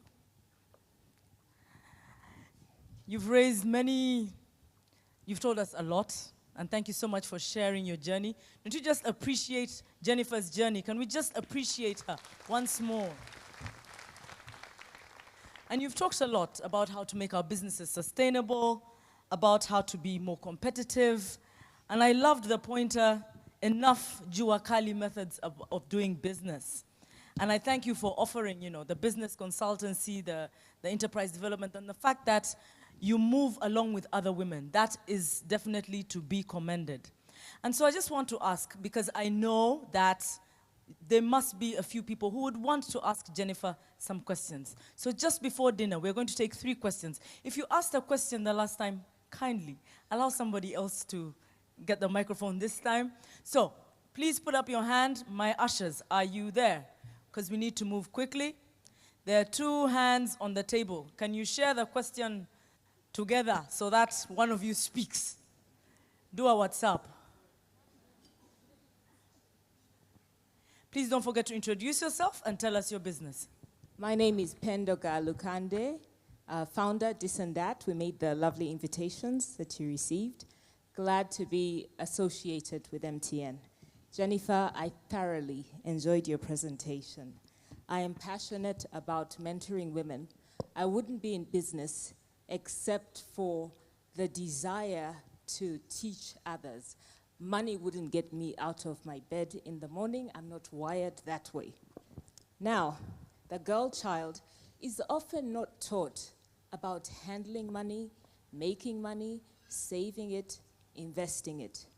Business, I believe, is mostly learned by observation. It's vicariously learned.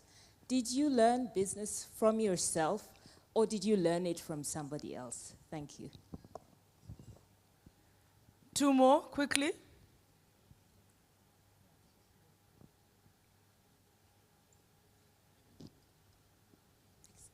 There's yellow, and then there's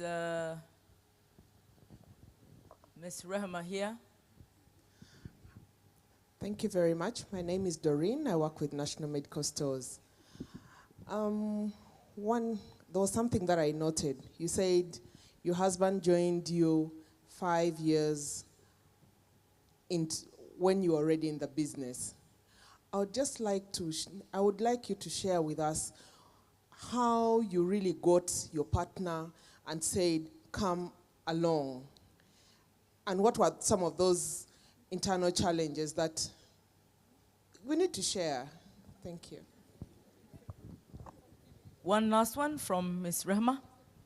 Thank you very much. My name is Rehema Kasule. I'm the president of CIDA International, a non-government organization that does leadership, mentorship, and entrepreneurship development. Jennifer is a colleague of mine. We started together enterprise development. And I like to comment about your comment about women supporting women to excel. I think as Ugandan women, we need to really up our game in terms of mentorship of others. So my question to you is, how do we clone more Jennifers so that we have more women entrepreneurs who are as confident as you, who are as making as much money as you? Jennifer, over to you. Thank you very much for those questions. My story of how I started business. First of all, I think the answer is I was never trained in my childhood. But I remember one of the stories my mother reminded me recently.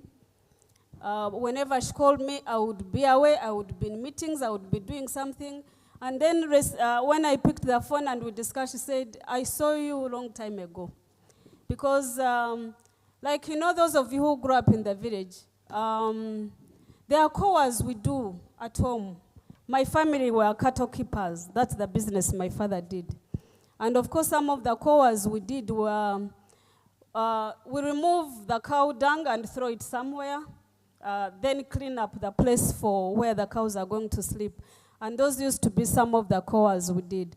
And one of these days that I was doing that, I carried the whatever container it was in and passed where I was supposed to throw it. Do you know what I was doing? She reminded me. I was counting the money of sweet bananas I had sold. And she said, I saw you. Your business started, those were like at 7 years. Now another trial is, I was the only girl in the village that attempted to do those sales, trading by roadside. Not any of my family that did. So there was just something about that business even at that age. But I also When I finished my senior 6, I was supposed to go and do teaching at Chambogo, and I refused. The reason why I refused was because of my height. I used to have a teacher in Trinity College in Abingo who was very short, and there were a lot of fans that were being made about Sister Yvonne because of her height. So I said, I'm not teaching, because the same things that we've been joking about will be done on me. So I refused teaching. So I went to do business diploma at Nakawa, what used to be called National College of Business Studies. And that was my first training. So I trained in business. In 98, 3 years after establishing Unifreight, I went back and did business administration. So I am a businesswoman by training and by education. But how I started the business, because that time my aspiration were to actually go for masters. I used to think I was very bright, so my area was academic, consultancy, or maybe working with World Bank, those kind of aspirations. And what happened is when I was still in employment, my first job was in British American Tobacco. And actually, I keep on telling my colleagues that I do not know any other way to do business but to do it from corporate perspective. And so after working with BAT for 5 years, I resigned because of my family. My husband was in Kampala and I was in Jinja. So I had to resign and join him and worked with a smaller company, Clearing Farm. That time I worked there for 1 year, and one of my own customers called me and said, Jennifer, come to my office. And he told me, can you start your own business? This was the first time ever in my life somebody telling me about business. And I said, starting business? Why? Because you can do business. I said, why? You have a character to do business. I said, why? You are very honest and hardworking. Those were the 2 things he said. And those are very critical in as far as business is concerned. And I was like, but I don't have money. He said money does not start business. It's the idea that starts. We had that conversation and discussion, and I thought he was joking. I left it at that, shared with my husband, and my husband was like, business? I said, I'm thinking about it, but I don't know whether I can do it. 8 months after he called me again, he gave me an ultimatum, my own customer, and said, if you don't start business, come and I employ you. And I said, no, I'm not ready for another employment. So I opted to the first, because the seed kept on ringing in my mind about starting business. And of course, internally, so many things happened, opportunity came for me to be able to start business. So that is how I started business, and of course, the rest I've learned on job. The rest of experience I've learned on job with a combination of theories I had learned in school. So I think that is the answer for the first question. The second one is how I lured my husband, into business. This question, I always get it when I speak to people about even questions like, how do you manage to work with your husband? Now, in 2000, when Unifreight was growing, we realized we needed to diversify into transport. And that time, I looked, first of all, there were 2 critical issues. The resource capability at the time. One of the critical resources was the management side. People you can work with and trust and be able to do things for your own. That's what came to my mind. And so I suggested to him, because he was working with SGS that time.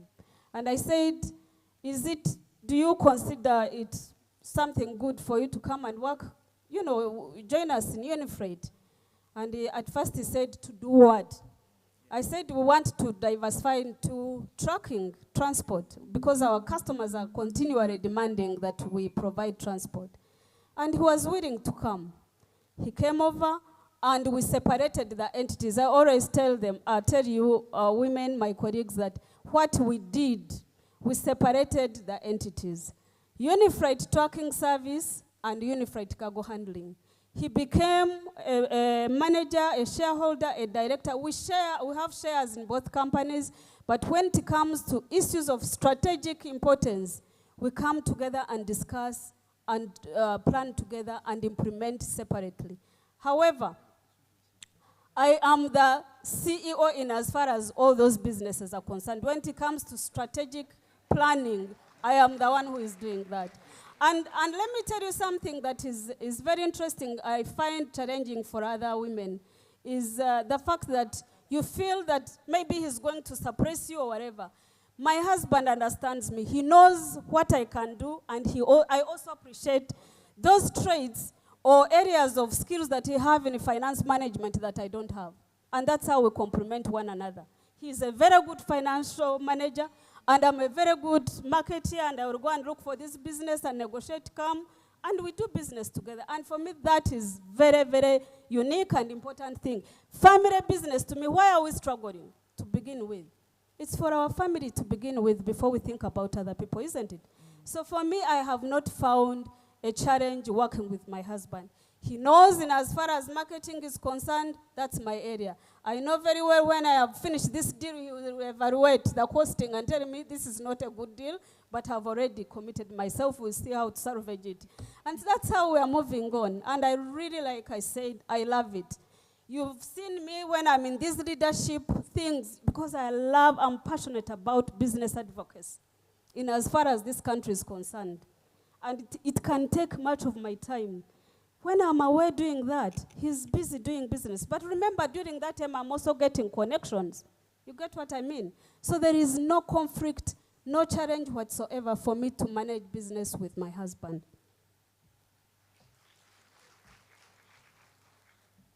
Rehema, first of all, I want to appreciate and recognize Rehema. Rehema is one of the ladies I've also looked up to, whereas she's looking up to me maybe for those other achievements I've shared.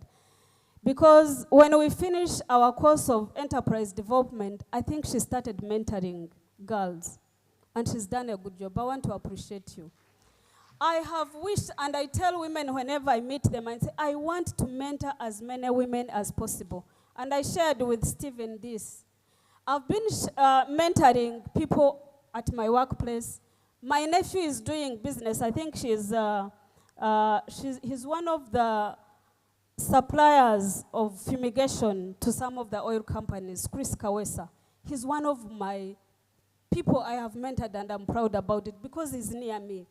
Now, I have my staff I've also mentored who have gone away and started business. I'm so proud of them and proud of that. You know that most of the time when we lose our workers going to compete with us, sometimes it's a problem. Me, it's a hands up. Because I've made a difference in their life and they have gone when they are better. And I actually don't mind meeting with them as partners and we discuss issues of outsourcing. I would be willing to give them certain tasks I think or I know that they were doing better when they were still with me. That is, in my opinion, the way businesses should be growing. Now, coming back to being able to mentor, it is my desire, that's why I'm seeking partnership. I really want to mentor women. But perhaps if we work together and be able so that maybe to manage our time and resources together, it could make a lot of meaning. But I am willing and I want to mentor women. It's one of my passions. I've shared this with the women entrepreneurs that my next project will have to be mentoring women and community intervention at a certain rural area, because that is where my heart is. I think that's what will satisfy my heart in as far as area of business is concerned. So that is it. Wow, wow, wow, wow. I don't know about you guys, but I am completely inspired by you. Completely inspired. And there was a question there on the grassroots. And you know, we probably, many times we say, you know, government will take care.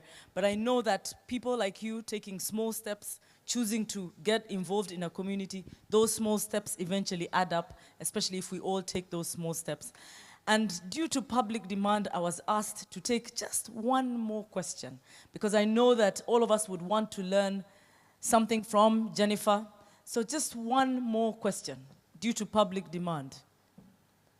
Yes, there is a hand up here on this side. Do I have an usher or should I walk over?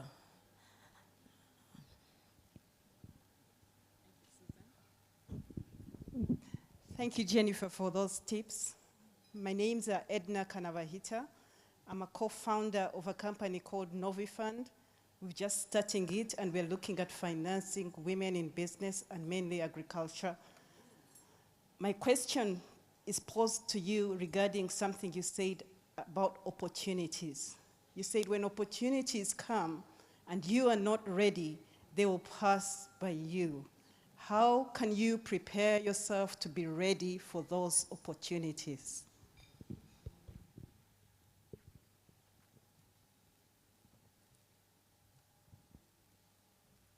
I think I mentioned a few things that we need to do. One is having a strategic plan, designing a strategic plan that is a guide for you to be able to know. Because that's, first of all, if we all appreciate and know the way we design strategic plan, we scan the environment before we even identify what we are going to do, isn't it? And the environment includes your current customers. You try to know what your current customers have, but you also scan the general environment to see who can be my other customers. But what also policies are happening within this environment from which we can see opportunities. One critical thing, like I said, is looking for information. Information is power. The opportunities are there, but many times they pass without us knowing. And I will give you one of the examples. For instance, let me just use my example. How did I go to Mombasa? I'll just use it so that I deliver the message. Now, how I went to Mombasa is because I had information about integration. I participate, like I said, in business leadership, advocacy, private sector, and so I had information of the level of integration. I could be able to see even when that facility was advertised. And then I scanned and looked at it and said, look, yes, I mean in my sector, who knows what is happening in this region better than I? That was the confidence I had. Knowledge is power. We need to have information. Right, competitive business women are on lookout to have information. These policies that are being designed for us are full of opportunities you cannot believe. But how many of us are following up? How many of us are reading about them? Because most of the policies, business policies actually, are being designed for us business people, isn't it? They are struggling, they are sitting in their offices every day. But also, can we go and discuss with them, dialogue with them? That's when we will even understand it better. We cannot be business people in our offices. I told people in 2007 when we were preparing for CHOGM, this was my statement. I said CEOs who are seated in the office can no longer sustain their businesses because you will not know what is happening in your environment. If you think your business is only indeed wake up and look for my customers, my dear, those customers are there yours today, but tomorrow somebody else will take them. But perhaps outside there are other customers you can be able to have.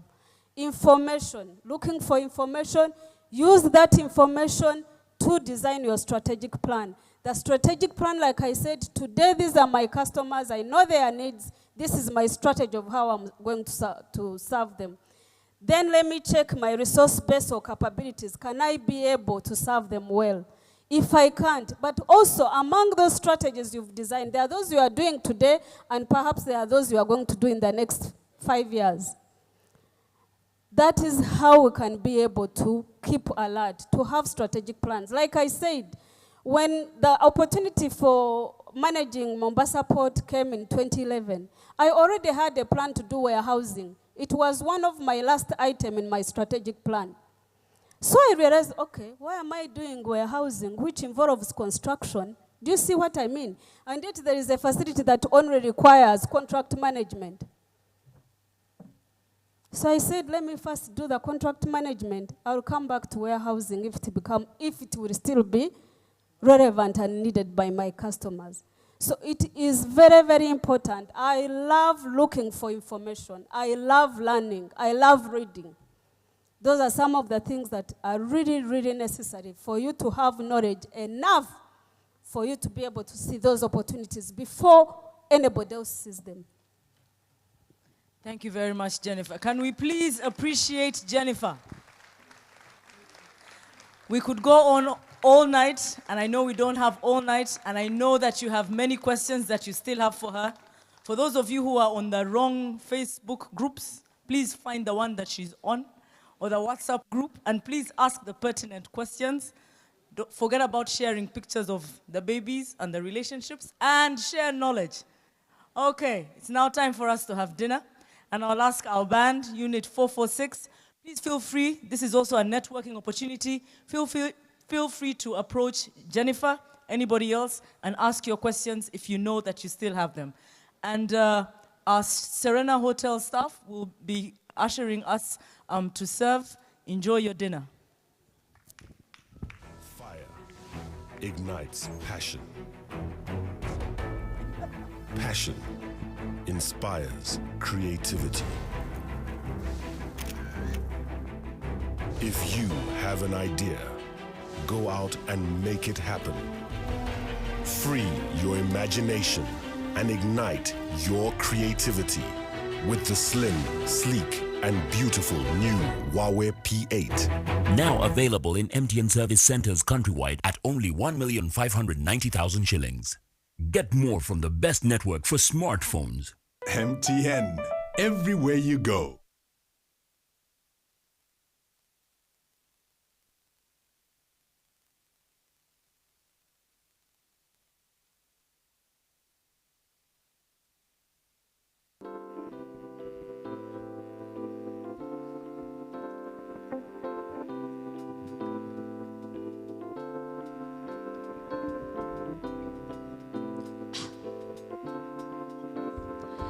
Malaika, nakupenda malaika.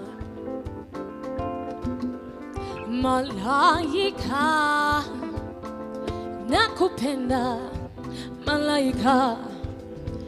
Nami nifanyaje kijana mwenzio,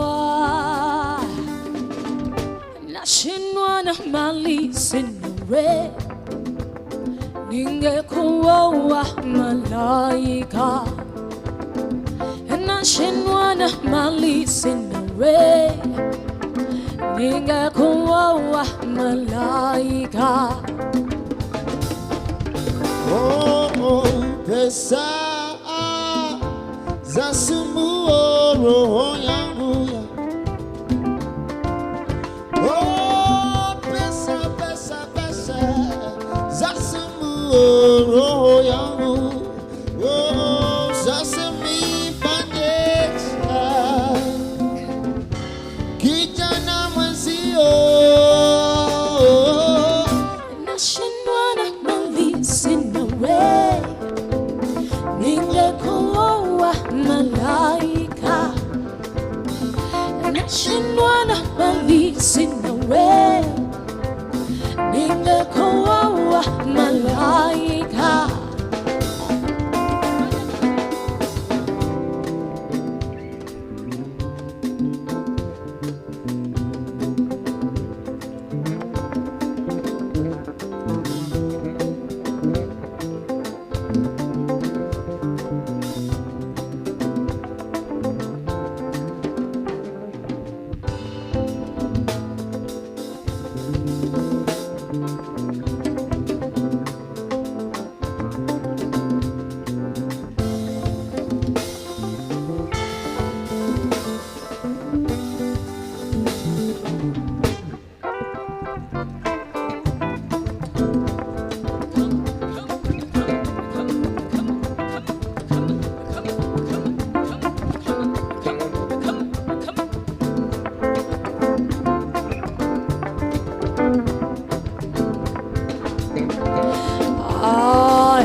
Kidagai, uko what's away, Kidagai.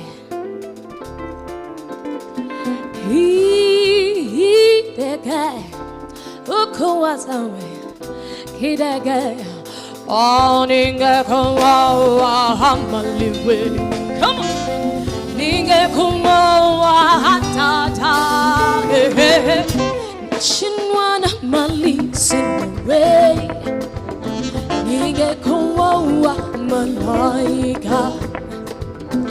Ena chinwana mali sinre. Nige kowa malaika. Come on. Hey, hey, hey. Hey, hey, hey. Hey, hey, hey. Hey, hey, hey. Hey, hey, hey.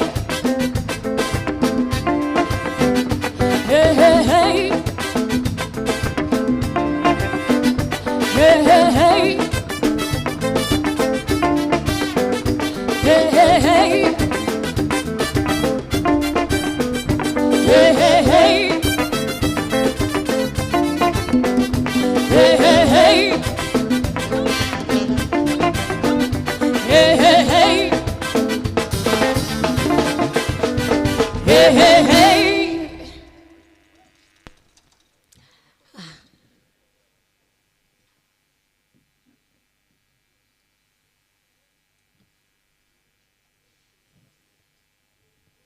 Hello. Ladies and gentlemen, as you have dinner, please be informed that we have free Wi-Fi. You can connect to the internet. You don't need a password key. The Wi-Fi is called MTN Wi-Fi. If you'd like to connect, please get online and tweet. Our online hashtag is MTNWIB16. If you'd like to tweet or go onto Facebook. But remember, connect onto the Wi-Fi if you'd like to. Now back to our wonderful band. Thank you. Enjoy your dinner.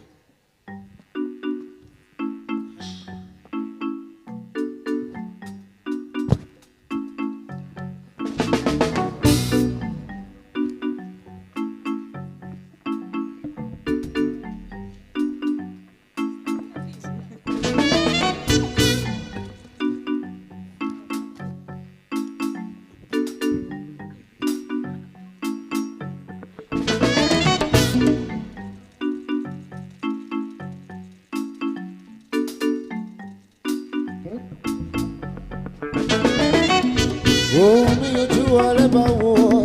You know my story. From Murdoch Studio, we've been hustled to work. Yeah, me you do all about war. Me I see ya. From Murdoch Studio, we've been hustled to work. Oh, me you do all about war. My people dead, my people suffer. Them they pray for blessings. Oh, me you do all about war. Me I see ya. From Murdoch Studio, we've been hustled to work. Oh, Kim darling. Oh, yeah, one Nicolo. Oh, yeah, one Nicos. Achiwani Kosa. Oh, Colum darling. Achiwani Colo. Oh, Achiwani Cola. Achiwani Kosa. I am feeling good tonight. You know that I'm thanking God for life. Yeah, I can't explain. Yeah, I can't explain. Yeah. Oh, I am feeling good tonight. You know that I'm thanking God for life. Yeah, I can't explain. I can't explain. Yeah. I say me you do all about.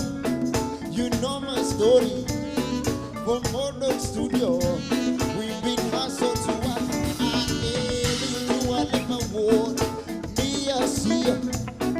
From Murdoch Studio, we've been hustled to work. Yeah, me you do all about war.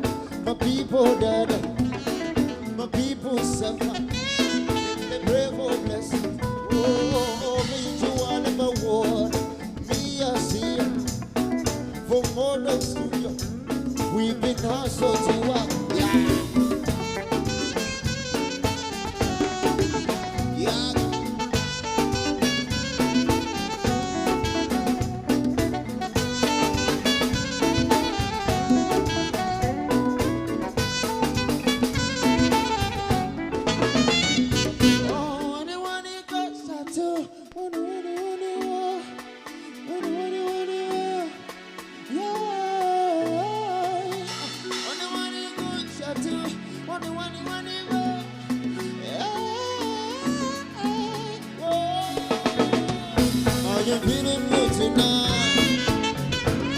Oh, you know that I'm taking over life. I can't just I can't just live, yeah. Oh, I am feeling good tonight. You know that I'm taking over life. I can't just live. I can't just live, yeah. Oh, I said you two I never would. You know my story. From Model Studio, we've been hustled to work. Yeah, you two I never would. Me, I see ya. From Model Studio, we've been hustled to work. Oh, me, you two I never would. My people dead, my people suffer. Them the pray for blessings. Yeah, me, you two I never would. Me, I see ya. From Model Studio, we've been hustled to work. Yeah. Oh, yeah.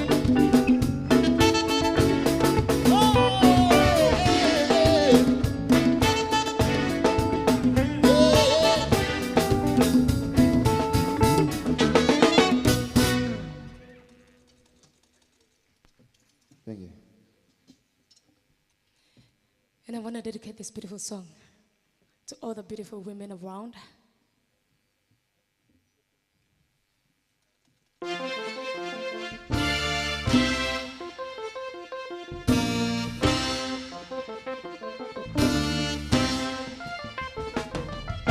Mbane sanyu wemana we mbane midembe and every numa waba wendi mbibela bigwawo only mwetagala lyange webulamu bwange loli nchawa siribona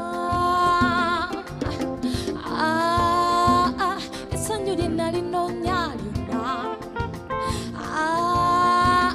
nalifuna amazima kati nkuteekewo fitina ennyingi gye batalaba oba nkuweeki baby nkuweeki munnange kana kayima k'omukwano kako kave n'okumeme nkwagala okusinga ensikwendi ani kimanye kiri ennuma bw'oliddeyo lutijja n'abalala n'olekanze gwe wali omutima buli akamu kange nenkuwa emikwano nengicawa buli eyakogerako ebikyamu nemuta wakiri omulala n'ataba gwe nasima nti enakusiima kati kuteekewo ebifitina ennyingi gye batalaba oba nkuweeki baby nkuweeki munnange kana kayima k'omukwano kako kave n'okumeme nkwagala okusinga ensikwendi ani kimanye sikwagala lwakuba sente siri kwebyo siri ngabo nze omutima kyegunoonya labu ezo sente bwe tuba tufunye kirungi ne tusanyusa sente bwe ziba zibuze nga tuguma nga tubaabo kati nkuteekewo ebifitina ennyingi gye batalaba oba nkuweeki baby nkuweeki munnange kana kayima k'omukwano kako kave n'okumeme mpulira nkwagala okusinga ensikwendi ani kimanye abike ladies and gentlemen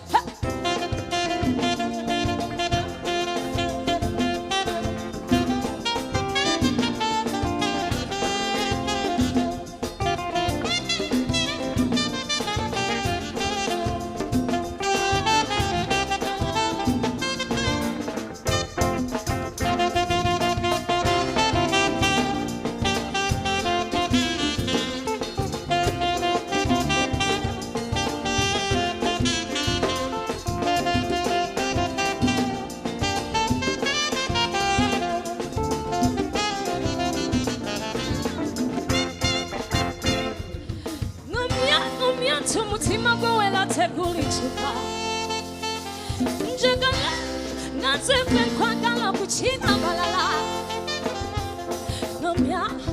nomya nsuta njagala amatira nchimanye oh kuteke wabe kutine njije batalaba oh ankuwechi baby kuwechi monage kana kayima kama kwana kaka kabeno mende ulira kala kusinga sikwendi hani chimanye oh kuteke wa kuwechi baby kuwechi monage kana kayima kama kwana kaka ulira kwagala amfira wo.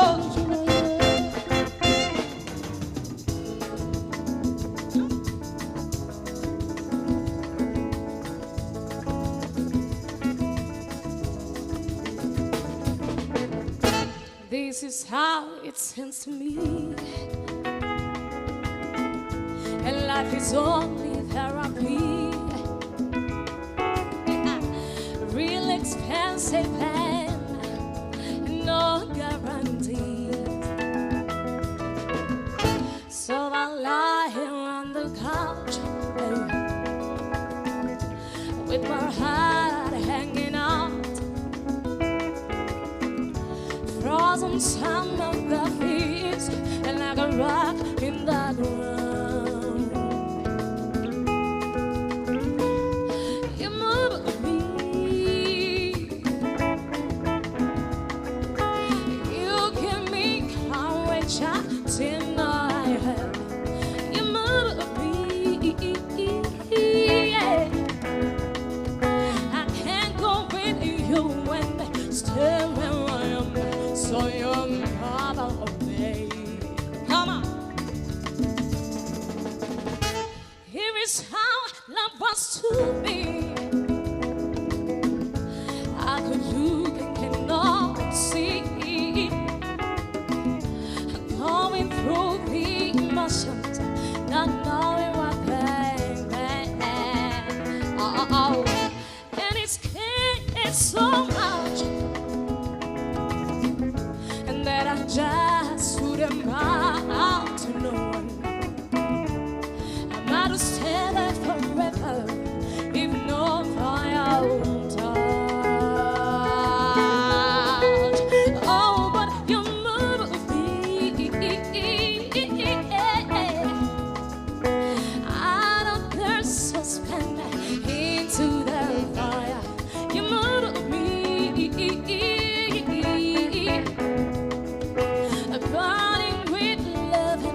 With hope and desire, I am above of me.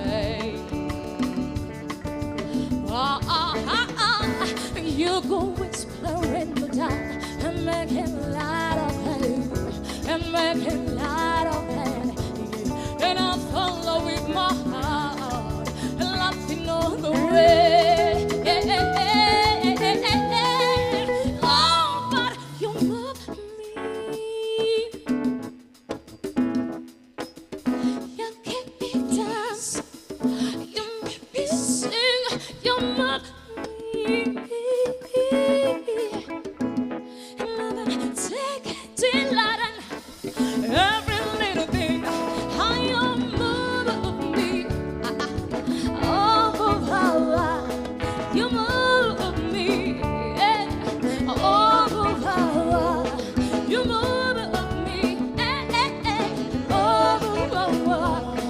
you move me. Na na na na na na. Oh, come on, come on, come on, come on, come on, come on, come on, come on, come on, come on.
you.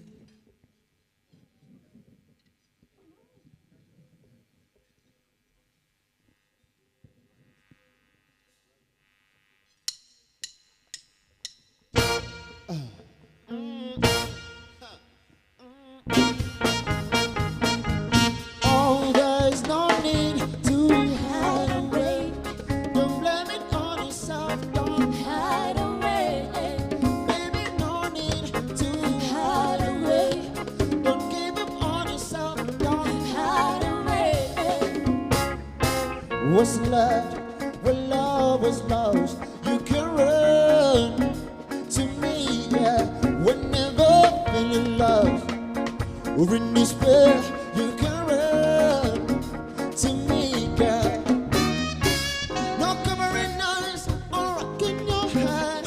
Just come to me, just step in my forever. There is no need to hide away. Don't blame it on yourself. Don't hide away, yeah. Baby, no need to hide away. Don't give up on yourself. Don't hide away. What's love when love is lost? You can run to me, yeah. Whenever feeling lost or in despair, you can run to me, girl. No covering eyes or rocking your hand. I put a ring on your finger, yeah. Just step in my days.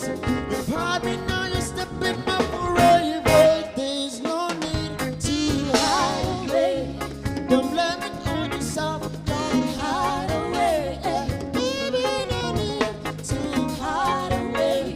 Don't give up on yourself. Don't hide away. I'll give you more that you need, baby. Your love is all I got, honey. I tend to all your needs, baby. You'll be safe with me, but girl, there's no need to hide away. Don't blame it on yourself. Don't hide away. Baby, no need to hide away.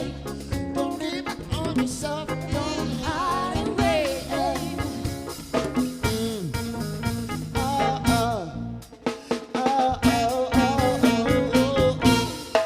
There's no need.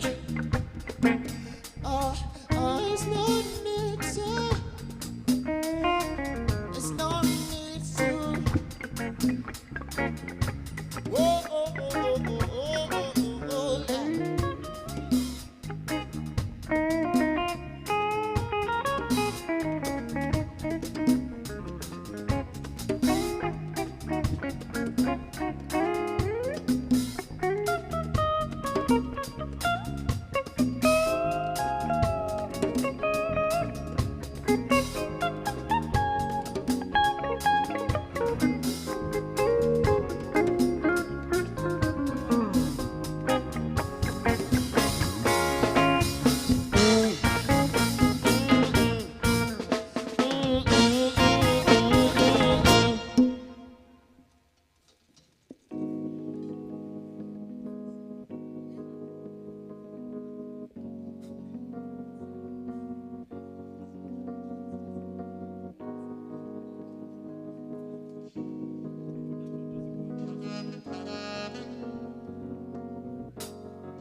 You must understand the touch of your hand makes my pulse react.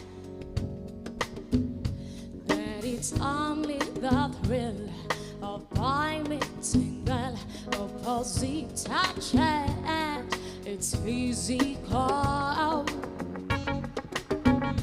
only logical. Must try to ignore that it means more than that. Oh, what's left to do with it? What's left but a second-hand emotion? What's left to do with it? Who needs a heart when the heart can be broken? It may seem to you that I'm acting acting confused when you're close to me. If our tender love taste, I'll practice someplace. I've got cause to there's an end for it. There's a place that fits, but whatever the reason, you do it for me. Oh, what's love got to do with that? What's love but a second-hand emotion? What's love got to do with that? Who needs a love when your heart can be broken?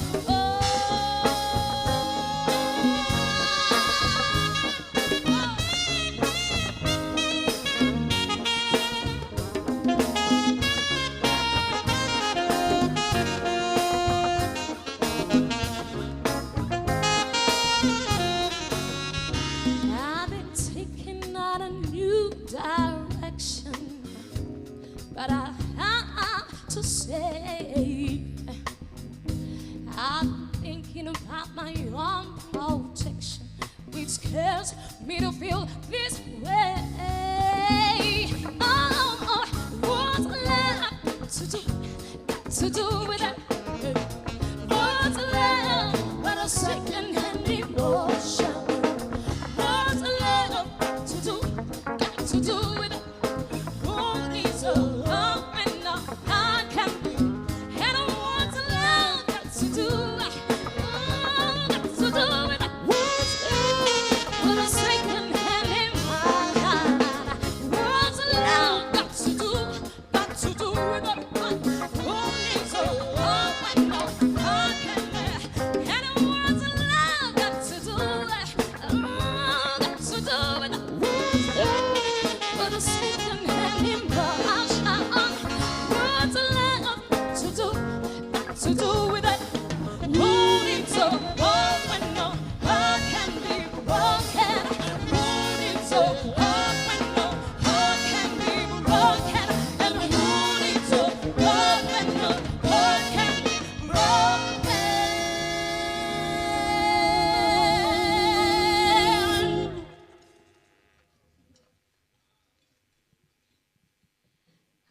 Now, ladies and gentlemen, I'm called Jemima Sanyu.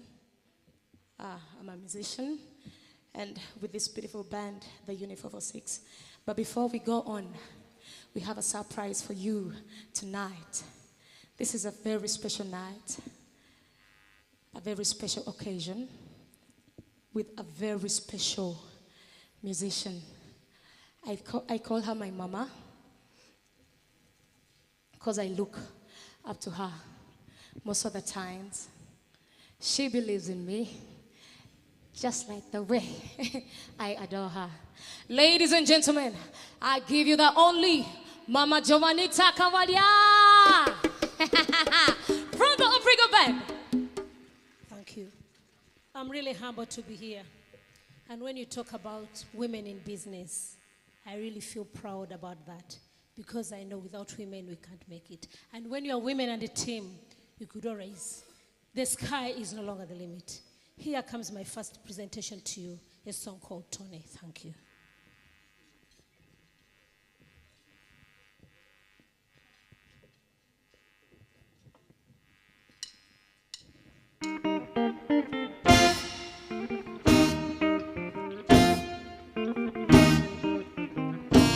Tono nemeseza nnyo ssebo kubanga onnumya nnyo mwattu abakyala bakwagala bangi bagambe nti ze ninayo omwana kati nkimanyi by'oyagala bingi kati linda nja kufuna ensimbi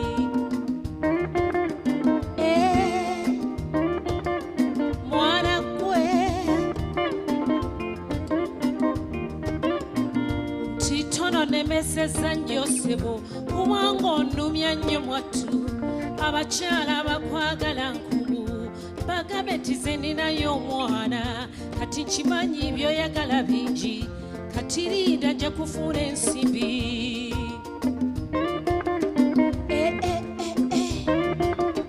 mwana gwe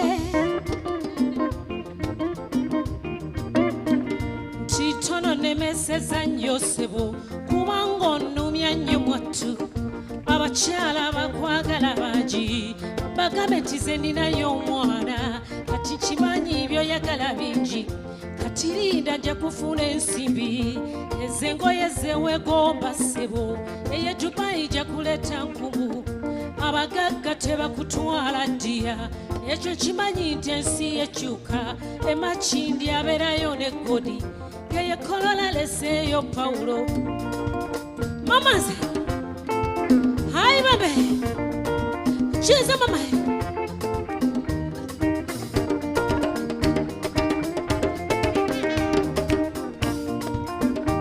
nze nkimanyi ddala nalonda nnyo n'olwekyo mwattu kumawo omwoyo abo abakyala bakulimba nnyo manya enseno kitone yakabenje nze nkimanyi ddala nalonda nnyo n'olwekyo mwattu kumawo omwoyo abo abakyala bakulimba nnyo manya enseno kitone yakabenje mamaze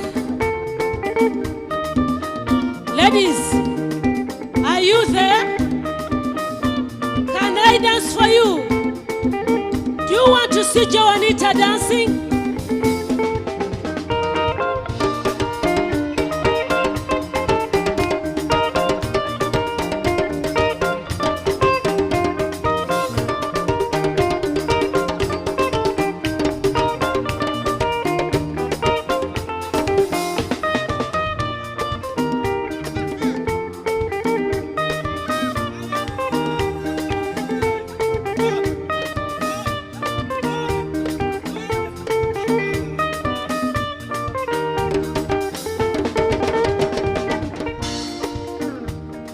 Kimanyi ddala nalonda nnyo n'olwekyo mwattu kumawo omwoyo abo abakyala bakulimba nnyo manya enseno kitone yakabenje nze nkimanyi ddala nalonda nnyo n'olwekyo mwattu kumawo omwoyo abo abakyala bakulimba nnyo manya enseno kitone yakabenje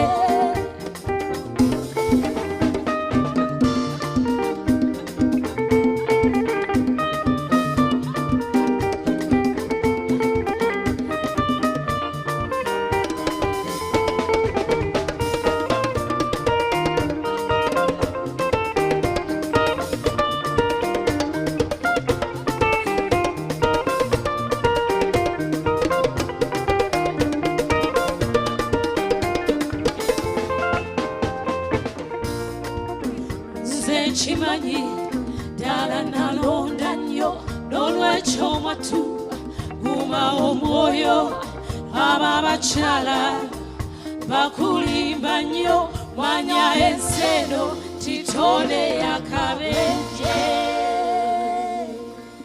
Thank you. Ladies and gentlemen, I would like to present to you one of my father's songs, which was one of the hottest songs in his times. And I would like to dedicate this song to Dr. Maggie Chigozi.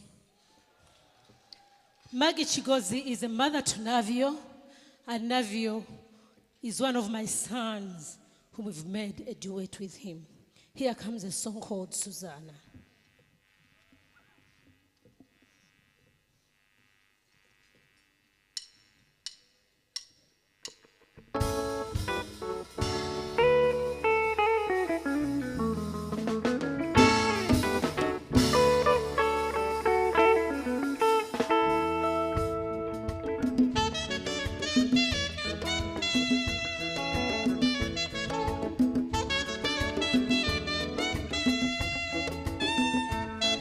Susanna jali sifayo gendo mutegeze tavuma muntu tayomba mwana wampisa nnyo nze nange kinkola simulumya sagala nyigenga wendi mwana wa bantu tayomba mwana wampisa nnyo mwana muwala mulungi mumpimpi bw'ati yaterera tayombayomba tasobola mwana wa mpisa nnyo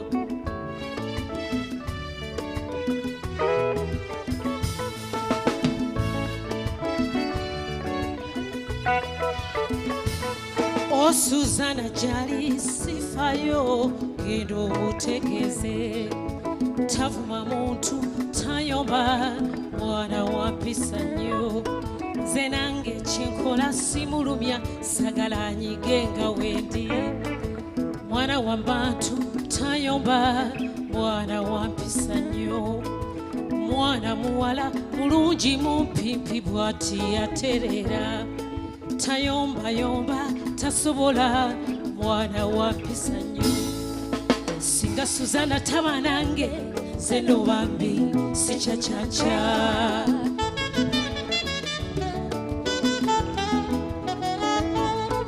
singa Suzana ye teyadda nze no bambi salisanyuse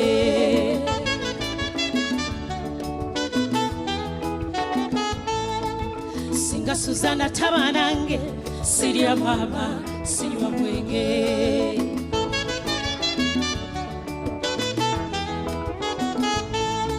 singa Suzana taba nange nze no bambi sichachacha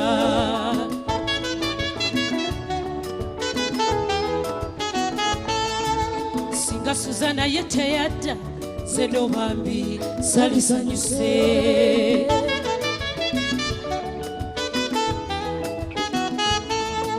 singa Suzana taba nange sirya mama sinywa mwenge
singa Suzana taba nange nze no bambi sichachacha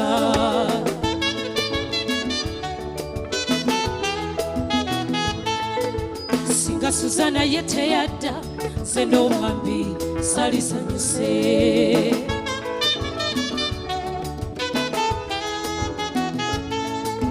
singa Suzana taba nange sirya mama sinywa mwenge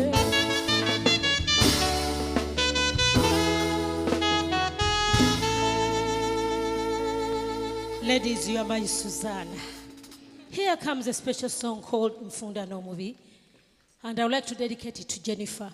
Jennifer is my OG in Trinity College in Nabingo, and when she was talking about his study path, Devon, I was really remembering her old times.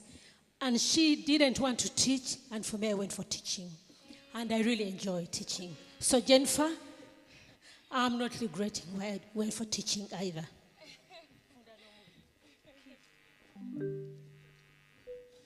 Wololo, wololo, wololo, wololo, wololo, wololo.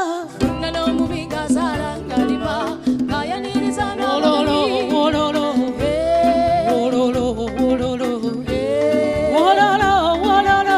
Nano mubinga zara ngalima, kaya niriza na nemere na fumba, ekachai na fumba.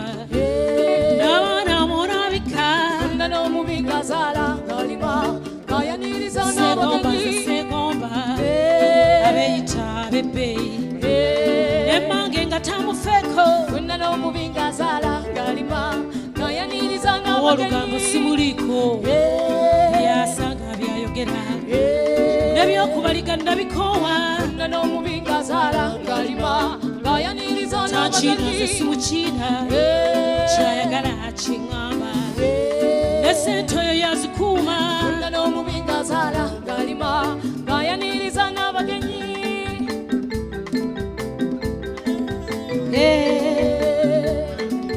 nfuna n'omubi ng'azaala ng'alima ng'ayaniriza abefumbe mumpe ku nduulu muluwa bamaama funa n'omubi ng'azaala ng'alima ng'ayaniriza ab'ensenene mpe ku nduulu muliwa funa n'omubi ng'azaala ng'alima ng'ayaniriza ab'engabi mumpe ku nduulu muluwamu ab'engabi funa n'omubi ng'azaala ng'alima ng'ayaniriza ab'envubu mumpe ku nduulu muliwa funa n'omubi ng'azaala ng'alima ng'ayaniriza ab'enjaza mumpe ku nduulu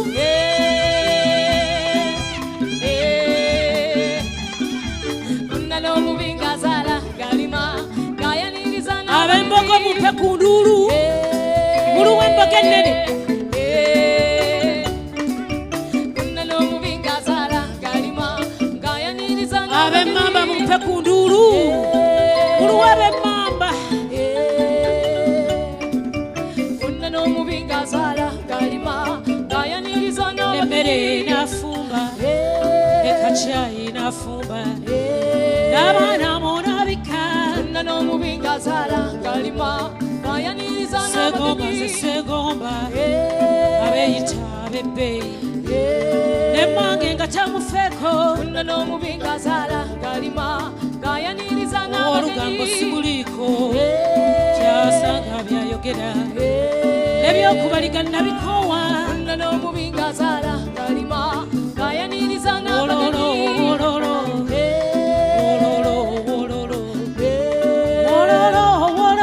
funa n'omubi ng'azaala ng'alima ng'ayaniriza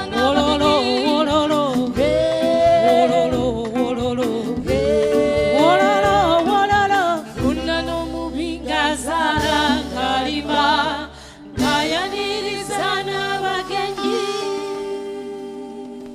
We are really humbled to be with you tonight. Ladies and gentlemen, next week is Easter, and I think we need to sing for you a special song for Jesus or for the Lord. Thank you.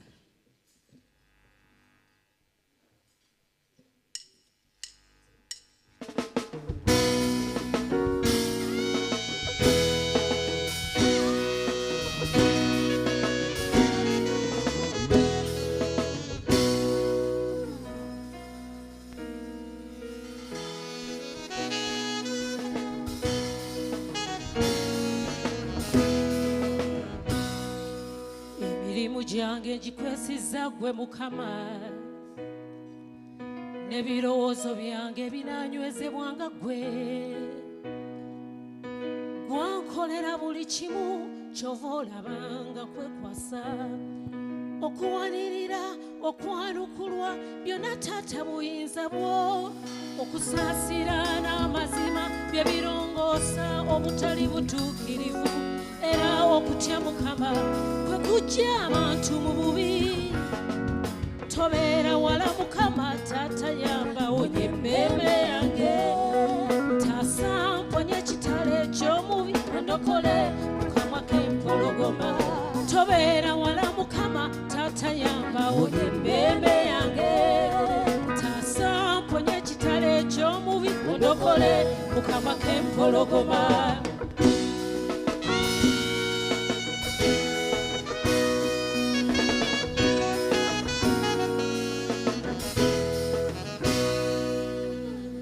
Happy Easter, ladies. Ladies, I do dedicate this song to all of you. Are you ready to sing with me? Are you ready to dance with me? Are you ready?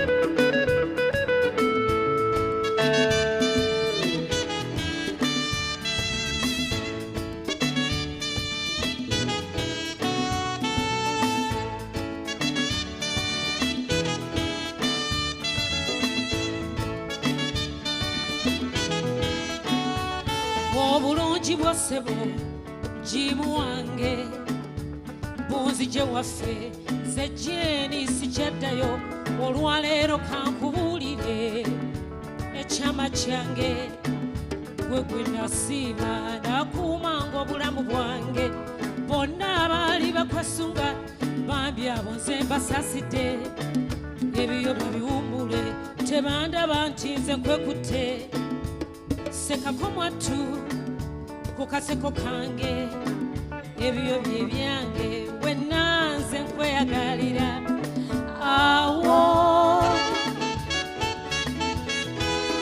kyekyo byebyo era yenze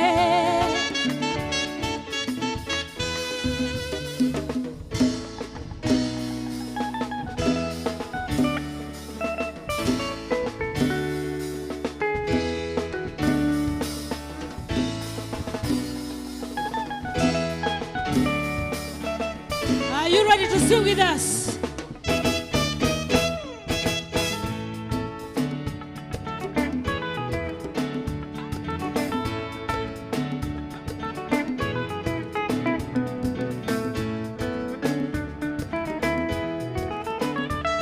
Olowooza otya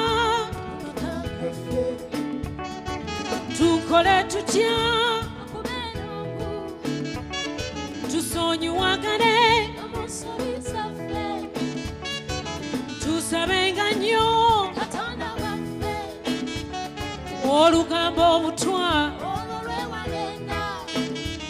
emikwano gipime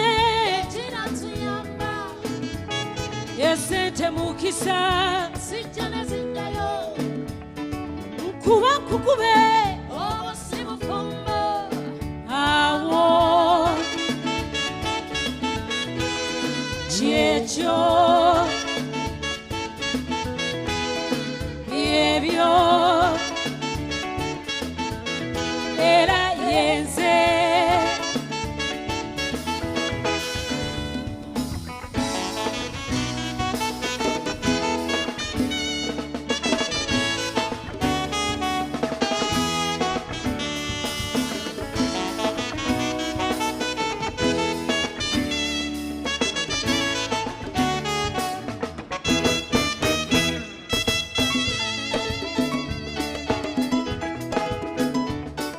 mikono juu, mikono juu, mikono juu.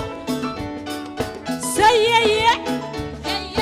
Yeah, yeah, yeah. Are you tired?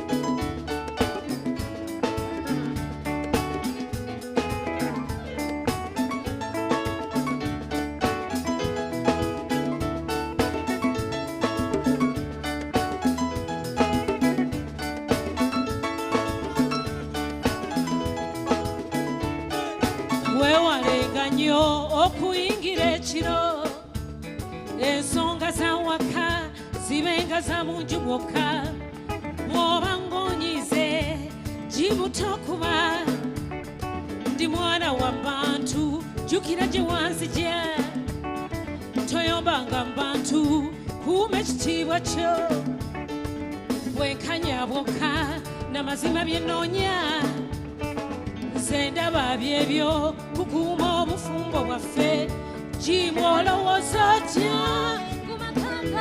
sing louder tukole tutya tusonyiwagane tusabenga nnyo katonda waffe olugambo obutwa olwo lwewalenga emikwano gipime kinatuyamba esente mukisa zijja ne ziddayo nkuba nkukube obwo si bufumbo Jenize uwo oba bafa bafe gwe w'abaana bange gwe bwe bulamu bwange Jenize uwo oba bafa bafe gwe w'abaana bange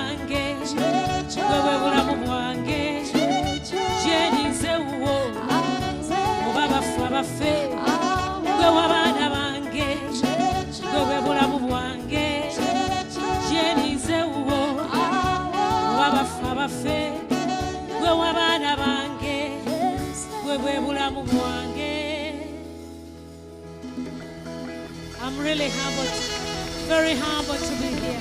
Thank you, thank you, thank you so much. Ladies and gentlemen, a bigger hand clap for Joanita Kawalia, please.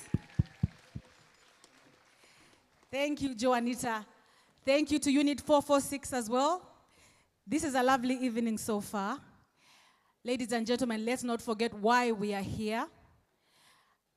Like Susan mentioned earlier, if you are here, you'd like to grow your business, you're a woman, you'd like to do better, please take this opportunity. The ladies are around us. I see lots of influential ladies around us. Please go over. This is a night of fun. This is a night of learning. This is a night to be inspired. So please, do not be shy. Walk over to any of the tables and let's get the tips that we need to get. Remember, we are women in business. And now, as we enjoy the final tidbits of our dinner, I'd like to remind you that MTN Business, also known as Enterprise Business, is responsible for bringing you this auspicious event. And at MTN Business, we pride ourselves in giving you enterprise solutions. You are our customers, whether you're SME, whether you're individual, whether you're corporate. Make use of the people that are working around you, the ushers, in case you need help. MTN Business staff, please help our people. And right now, I'd like you, ladies and gentlemen, to join me as we invite the head of MTN Business, the GM of MTN Business, Mr. Reginald Cafero, as he gives us our remarks. Thank you.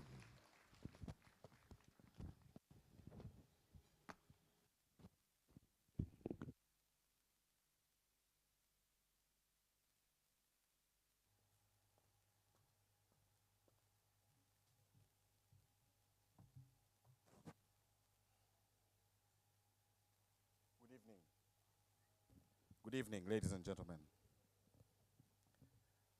The guest speaker, Madam Jennifer Mwijuche, distinguished dignitaries in your respective capacities, panel members, the esteemed judges, members of the media fraternity, ladies and gentlemen. Good evening again. I'm very delighted to be here this evening as we at MTN join the world in celebrating women's efforts and role in our society, and specifically women entrepreneurs and women in business. As part of the celebrations this year, as you all know, as you drove in through the lower gate, MTN Business hosted an expo there alongside our women, strategic partners and business associates to showcase our products and their products. And this is an effort to recognize these women, but also to give them an opportunity to profile their businesses to the market. Ladies and gentlemen, the birth of the connected age has changed the way we do business. It's not a secret. It's a new world, an exciting world that's filled with opportunities. Connecting is a powerful metaphor for IT and business. People, resources, data, ideas. We hear of words like linked, tagged, handled, poked, text, followed, friended, etc., etc. At MTN Business, we strive to give you the solutions that you would desire to make your business prosper. Do you need fixed lines? Do you need mobile voice services, internet connectivity at your house? Do you need connectivity at your home? A lot of the business people these days want to work from home. You don't have to come to the office. You don't have to come to town to work. Maybe you have children at your house. You can operate from your house. Do you want to manage your fleet? Or are you considering border-to-border connectivity? How about simplifying your business and reducing your IT spending with MTN Cloud?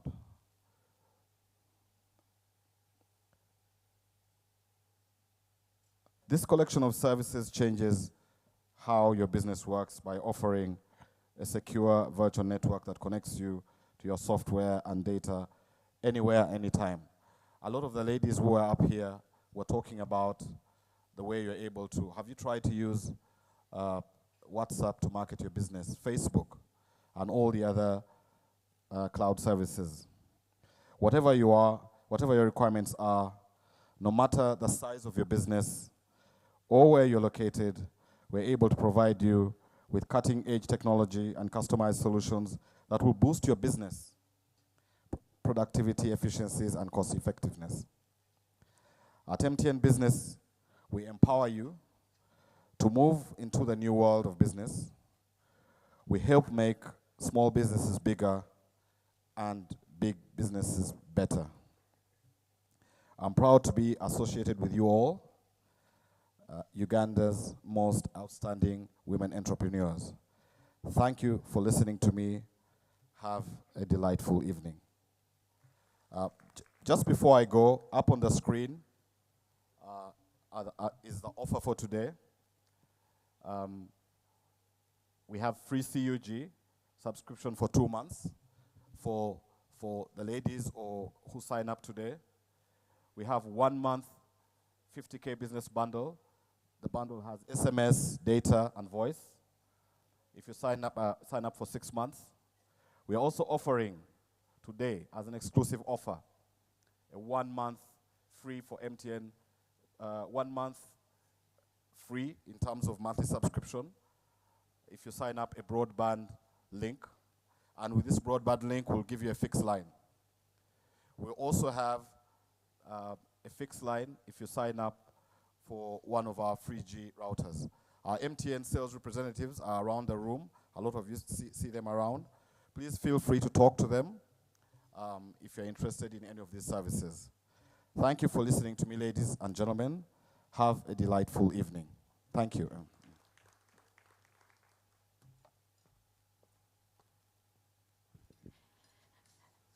Thank you, Mr. Reginald Kafero. Ladies and gentlemen, another hand clap for Mr. Kafero. And now we've spoken about awards tonight. Many of you will be confused. Who was chosen? Why were they chosen? Why weren't you chosen as a winner tonight? And now we've spoken about awards. Again, I will repeat, there's an award for MTN in Business, Excellence in IT. There's an award for a lady, MTN Business Excellence in Financial Services. And then there is an award for MTN Business CEO of the Year. And now, ladies and gentlemen, please welcome with me, head of our judge panel, also senior presidential advisor and CEO of Radio 1, Madam Maria Chiwanuka, to give us the criteria of the judges in selecting these awardees. Thank you.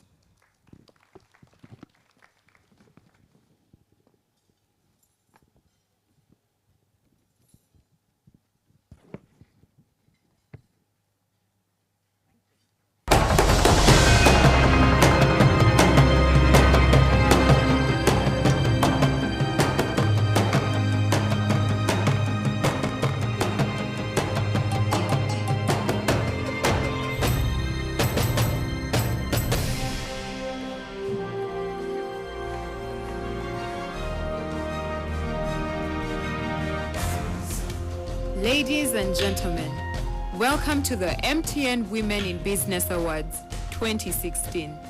The distinguished judges are Zipporah Mungai, Managing Director, UAP Insurance Uganda; George Egadu, Chairman, MTN Foundation; Honorable Maria Chiwanuka, Radio 1 and 2; Dr. Maggie Chigozi, Director, Crown Beverages; Stephen Chirenga, Enterprise Marketing Manager, MTN Uganda; Agi Konde, Managing Director, Africa Broadcasting Limited.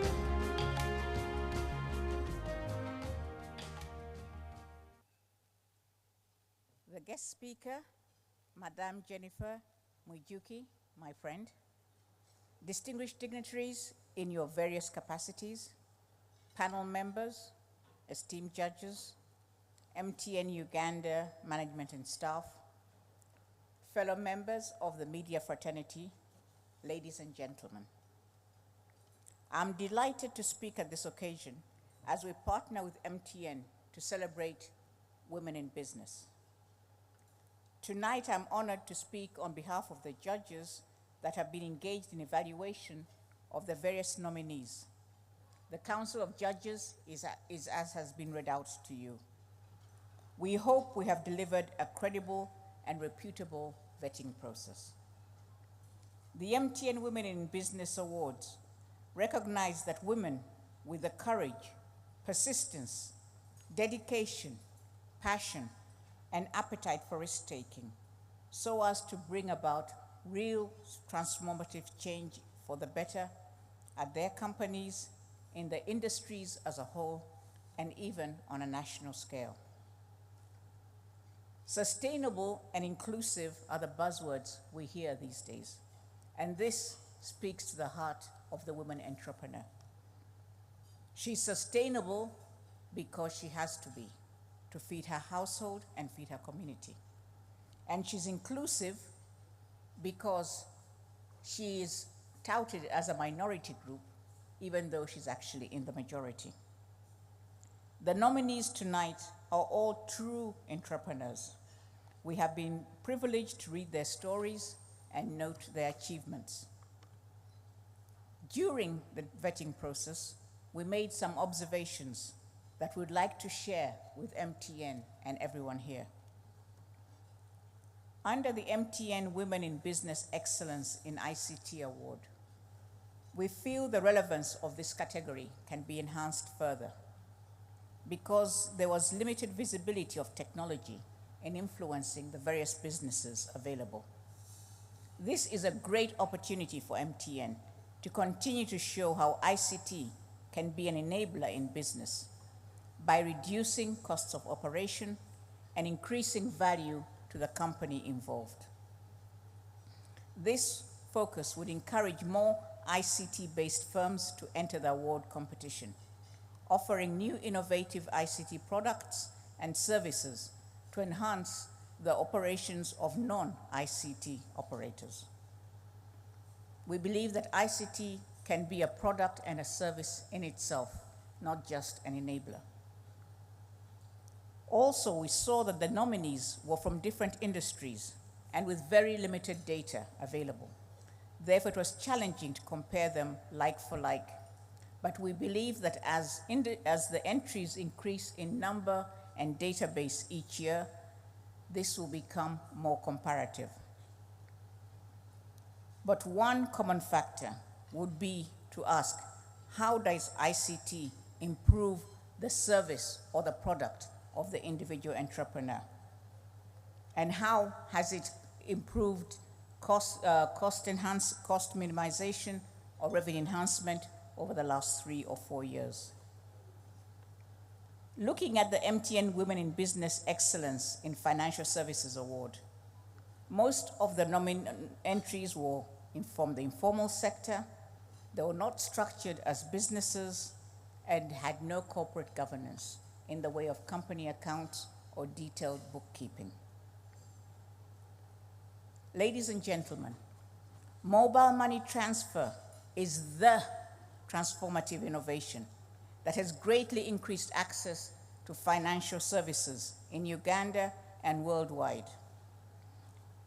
Here in Uganda, in the aftermath of the recently approved amendments to the Financial Institutions Act 2015, this is a good opportunity for MTN to help mobile money operators enter the formal sector by building the necessary support structures to inspire new SME entrepreneurs and provide alternative finance investments to existing entrepreneurs. This would be through social networking and microloans to create ripple effects in poverty reduction and/or job creation. In the last category, Women in Business CEO Award of the Year from MTN, we felt that this category needs to be firmed up. We need to give more emphasis to the personality traits that distinguish a leader from a manager. A leader transforms the immediate business environment, while a manager concentrates on keeping the status quo. We must recognize those leadership characteristics, such as creativity, innovation, and the courage to fly in the face of opposition. This is needed in the fast-changing business world around us. To deliberately encourage the establishment of support structures for women entrepreneurs to support each other more, and to recognize and include men as the other 50% or 49% of human resources available. We're so glad when MTN told us that they're reintroducing the MTN business training process.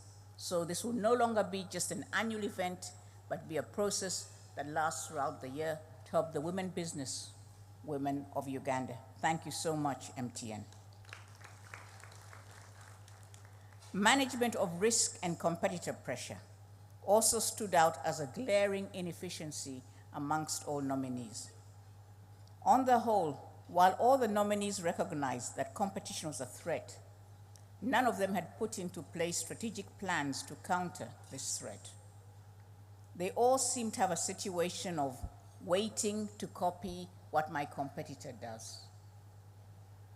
MTN should also consider introducing a special award for the most improved nominees from the previous MTN Women in Business programs. One particular area would be the development of database. How has this improved a business since the last time that business was nominated? You don't have to be the best, but you have to be the one who has made the most improvement. We're sure MTN will take the lessons from the above observations into the MTN SME training program with increased focus on innovation, governance, technology, and leadership traits to help equip women entrepreneurs with the right skill set that will deliver success. I'm very happy to share with you a CSR initiative that Radio One introduced with MTN about 12 years ago, which was called the MTN Call a Teacher program, where we gathered the top teachers from the top primary schools in Kampala at the MTN call center in the evening after work from 7 to 8 p.m. And the teachers would be on call free of charge to help children with their homework. Thank you very much, MTN. These are the kind of areas you can think about as you did 12 years ago when ICT was brought in to help improve value added in homework. Personally, I am proud to have been part of the MTN Women in Business program, and I thank MTN, Mapula, Reginald, and Brian for continuing to support women, especially the entrepreneurs who are here tonight and throughout Uganda. We congratulate all the nominees and applaud the winners for having stood out. There's a Latin phrase, Amat Victoria Curam, which translated means victory loves preparation. Or, to use the vernacular, there's only one context where success comes before work, and that is in the dictionary. Thank you very much for listening to me. Have a wonderful evening.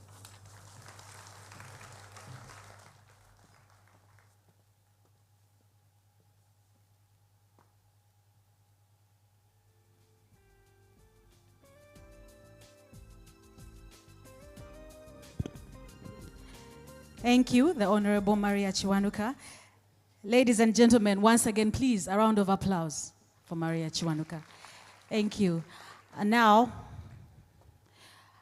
I'd like to welcome once again onto the stage MTN CMO, Mapula Bodibe, to give us another set of remarks. Mapula, please.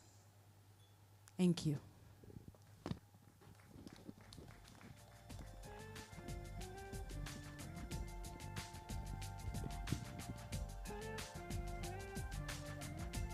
Thank you once again, ladies and gentlemen. My remarks won't be long. I think we are all eager to get going with regards to the awarding our nominees and finalists. But I just wanted to take a moment to acknowledge our judges. We've just had the Honorable Maria Konwaka walking off the stage, but I'm sure you saw when they ran the video, the list of our panel of judges, and I just wanted to take a moment to talk a little bit about that.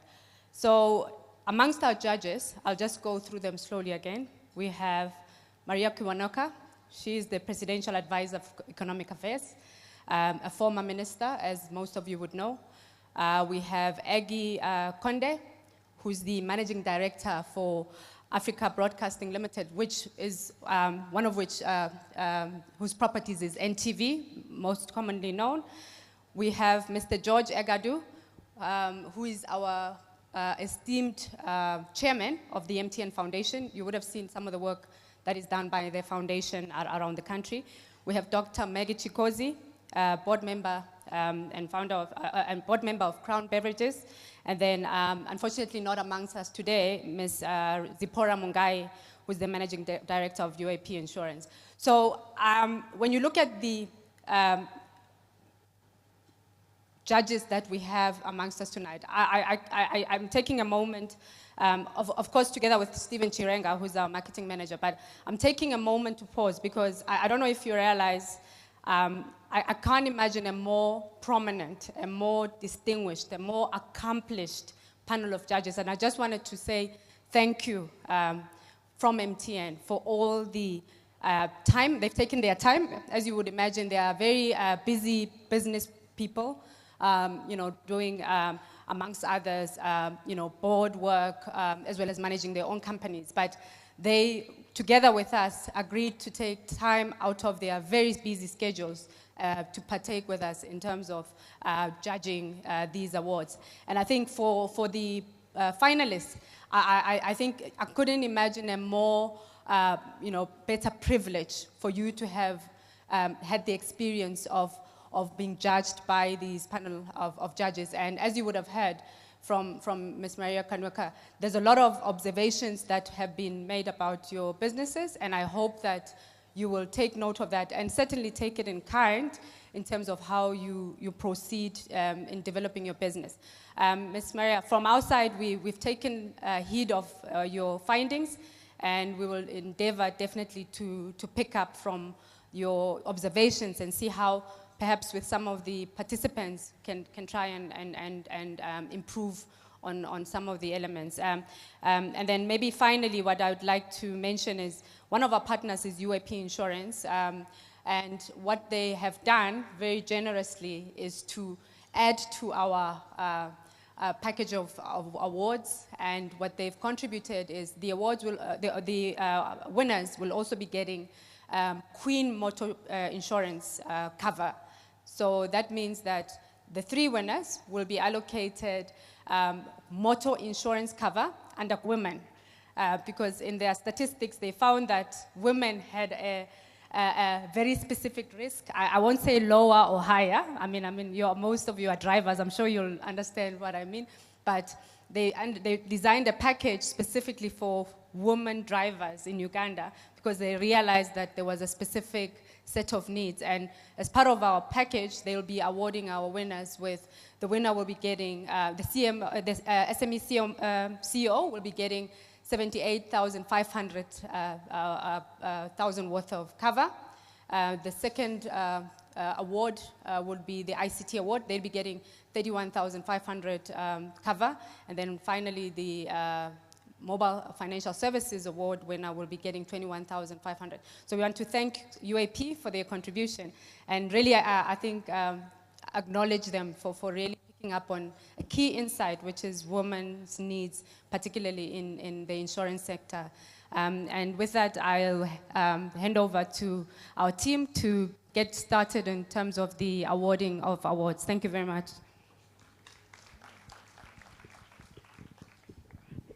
Thank you, Mapula.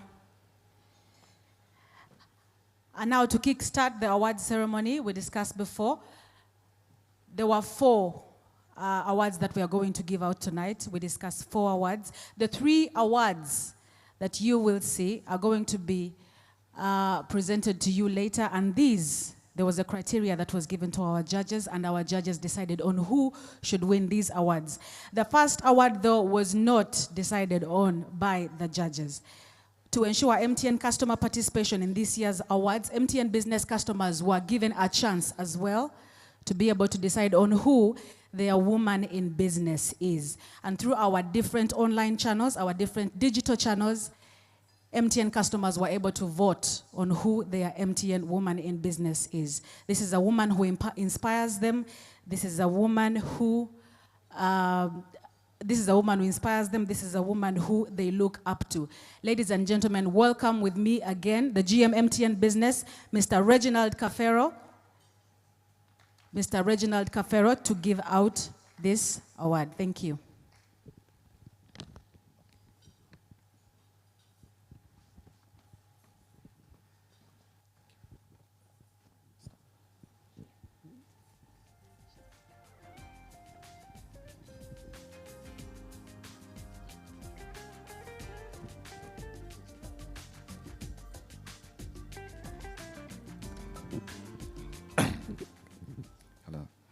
The Customer Choice Award goes to Charlotte Kamugisha of Bunyonyo Safaris Limited.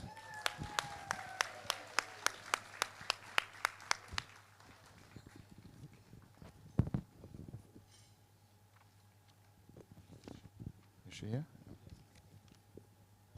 Charlotte?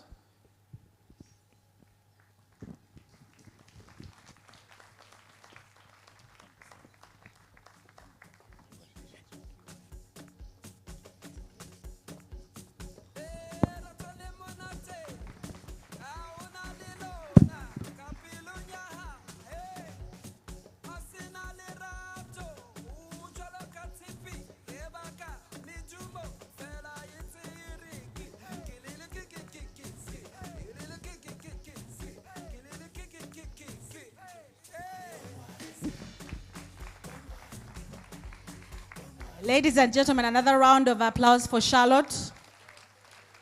Congratulations, Charlotte. And next in line, MTN Women in Business Excellence in IT Award. The nominations for this were ICT Award. Susan Ajok has now been with Straight Talk for 18 years, and in the past 6, she has been at the helm as Executive Director. This brand of renown amongst the youth has evolved from just the traditional print, radio and interpersonal communication methods to having a fully fledged presence across social media platforms. Eugene Vint Nsubuga founded Swan Air Travel and Safaris in 1993, and in 2002 it partnered with Carlson Wagonlit. The company is ICT driven, and its employees receive global standards training on all aspects of travel management. Charlotte Kanabahita Kamjisha is the Managing Director of Bunyonyi Safaris. To best see how the company's operations are geared towards partnering with local communities, then the best example is Bunyonyi Safari Resort, a hotel right on the shores of Lake Bunyonyi.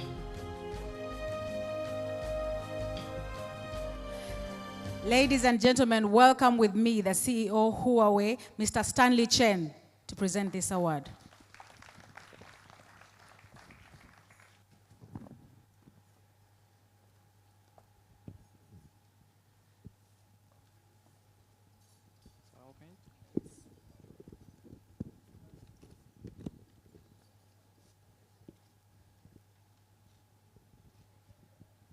The winner goes to Susan Ajok, Straight Talk Foundation. Congratulations.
you.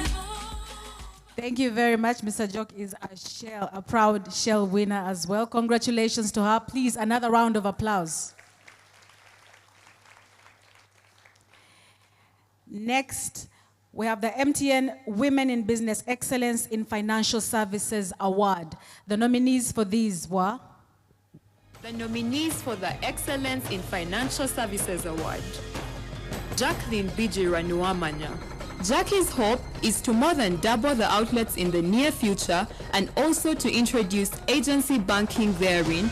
And of course, the teacher in her has another plan, that of the creation of a business incubation center, a one-stop point for especially women. Christine Asenzia. Christine Asenzia had at first worked at a fuel station as a pump attendant. But with an eye out to improve herself, this Chambogo University graduate registered a company, Christella Enterprises, and opened her first outlet. She now has 5 peppered all over Gulu town. Immaculate Apolot is the proud proprietor of Invest Enterprises in Soroti. In just 3 short years, and having started with capital of 500,000 shillings, Immaculate has moved from the veranda under an umbrella to now owning a stationery shop. Florence Auma. After registering Mutual Points Uganda Limited in January 2010, Director Florence Auma immediately first opened 2 mobile money outlets in Banda, Kampala. But she soon saw opportunity further afield. Doreen Amia, having toiled in formal employment, Doreen decided to reevaluate her life and her goals. She took the plunge. With a little capital, she started a mobile money business. Charity Asasida is in charge of the branch of Willie and Company Cashpoint Enterprises at Elegu on Uganda's border with South Sudan, a branch she established herself. In spite of the distance, the climate, and the unfamiliar environment, she felt it was an opportunity she had to pursue. When Harriet Neumbe delved into the mobile money business in 2010, the lines she was using were not even hers. Today she has 11 tills, and most of the lines in use are her very own. Harriet now owns a shop right in Mbale town. And to present the MTN Women in Business Excellence in Financial Services Award, ladies and gentlemen, welcome again with me onto the stage, MTN Chief Marketing Officer Mapula Bodibe.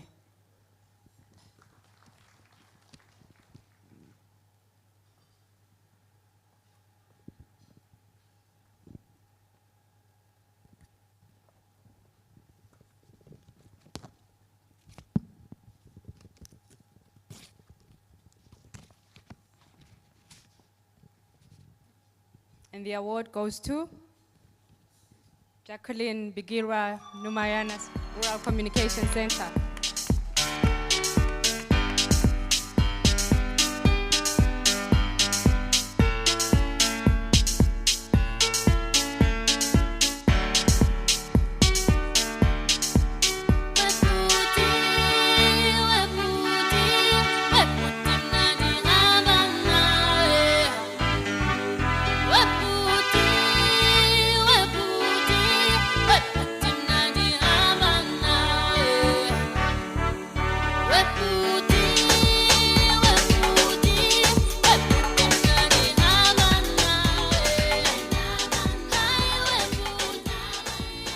And now on to the most coveted award of the night. I know all the women in here are winners, but the MTN Women in Business SME CEO of the Year Award. The nominees were? The nominees for the CEO of the Year Award. Jocelyn Kateva. By the time Jocelyn Kateva took over as Managing Director of Crest Farm in February 2015, she had amassed experience from all over the continent. She's now looking to expansion, both in its product range and in its area of operations. Sophia Greenwalds. It was a shock for Sophia Greenwalds to discover that for many women, an occurrence as natural as their monthly periods was a barrier to normal life. She spearheaded the creation of a product, the product that AfriPads makes today, an eco-friendly, cost-effective, reusable sanitary pad. Maria Namusoke. The field of logistics is synonymous with activities like cross-country driving and warehousing, and all these are ostensibly viewed as manly endeavors. All that is of no worry to Maria Namusoke. As MD of Mark Logistics, she is at the helm of one of the biggest logistics and supply chain operations in the country. Lydia Oile is at the helm of an ever-expanding group of companies, with Le Memorial Hospital being its centerpiece.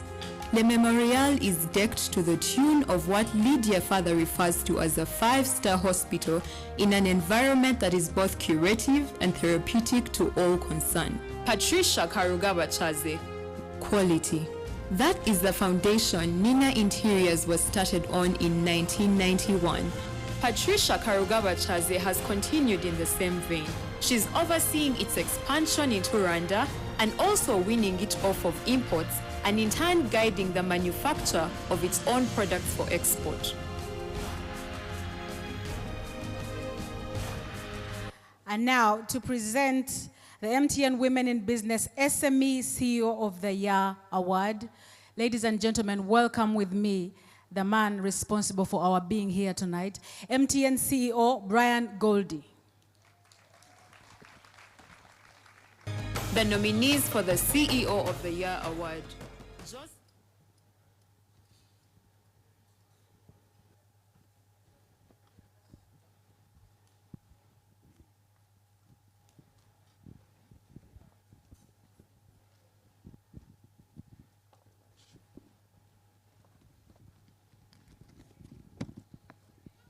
So the SME, yeah, don't worry, I know how to do that.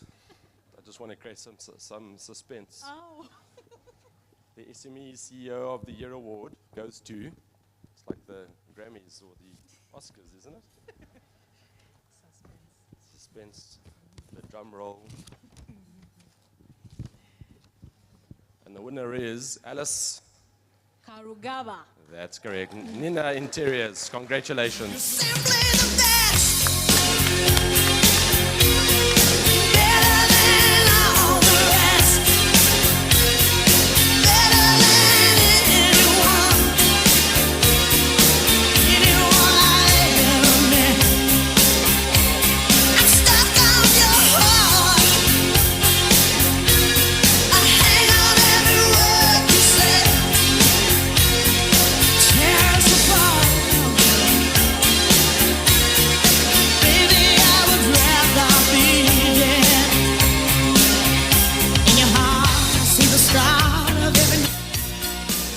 Not so fast, ladies and gentlemen. Congratulations to Alice Karugaba. Please, a round of applause once again. And would like to request Madam to give us a few words, please. You're our CEO winner of the year 2016. Please give us a few words.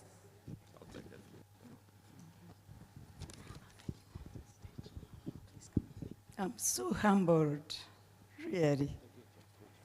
Thank you, MTN, for recognizing a lot of hard work.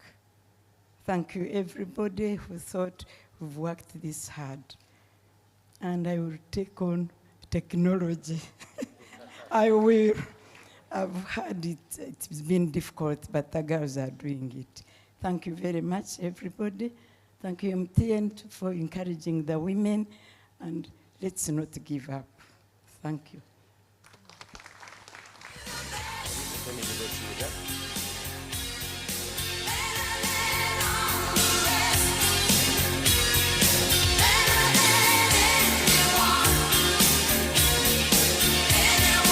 Ladies and gentlemen, those are our winners for tonight. Once again, a round of applause for all our winners, please. Congratulations to our winners. Remember, it's possible you could be a winner next year. You could be a nominee next year. Our winners for tonight, please come back onto the stage for a very short Q&A. Would like to recognize you more and more. All our winners, please come back onto the stage. The ladies, the gentlemen in the audience would like to ask you a few questions on how you do it. So please, all the winners, I'd like to have you back onto the stage. And our ushers, please move around. We are going to have a very short Q&A. If you're out there and you'd like to know how do these ladies do it, how do they excel at home, how do they excel in business? This year, our theme is ICT and women. How do you balance your role as a woman? How do you balance your profession? Please feel free to ask. The ushers are going around with the microphones. Just put your hand up and ask a question. Remember, we are here to learn so we can better ourselves. Ladies, congratulations once again. So this is going to be the beginning of the Q&A of all our nominees. So we would welcome questions to anybody on this panel. Please put your hand up if you have a comment, if you have a question, if you have something that you can say. We welcome it right now. The ushers are going around with the microphones. Ladies, please do not be shy. This is the time. Okay. Good evening, ladies. Congratulations, our winners tonight. And I happen to know one of them. And my question goes to her. She's called Jackie. You seem to have a very unique product out of all the other aspirants or competitors. And my question is, for your unique product, how do you manage to mobilize clients? How do you actually build your clientele? Because to me, your product seems like a very complicated one for the rural setup, sorry. Thank you. Thank you very much. Any other questions? We'll take 3 questions before the panel can answer. There's a question at the front. Ushers? Right here.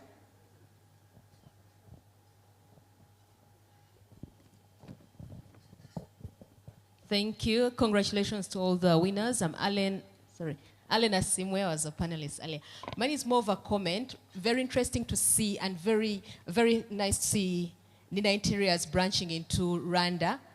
We would want to encourage more and more organizations and SMEs to branch into the other countries. The opportunities are immense. Uganda is privileged to be in the center, and the opportunities to expand are more. So perhaps just to hear some of the challenges, if any, that Nina and others who have been expanding have, because we have a very good program with the Women Entrepreneurs Association with Dr. Basaza, where they are supporting women. They are ready to handhold women who are processing stuff to actually get markets in those countries. And they're also willing to, available to provide training for women in Chikubo, in downtown in Owino, to actually look at opportunities in South Sudan and DRC. Thank you. Our third and last question, please, before the panel can answer. Third question, ladies. And gentlemen too, if you may. Do we have a third question? There's a question right there. Thank you.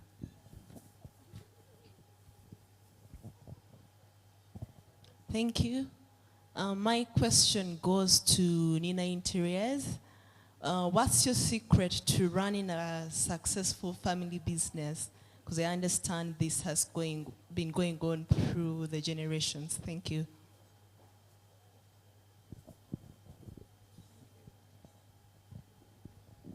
Okay, thank you. And I'll go now directly to the panel to answer the respective questions.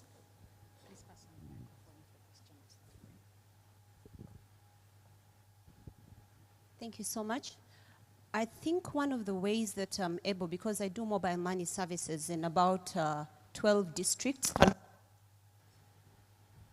countrywide, and one of the things I do is I study the environment and what do the locals in that area do, and then I go out and, for example, I deal mainly in the cattle corridor, and I go out and find out what do they do. Some of them sell milk to different companies. They sell products to different companies like Samir Agriculture.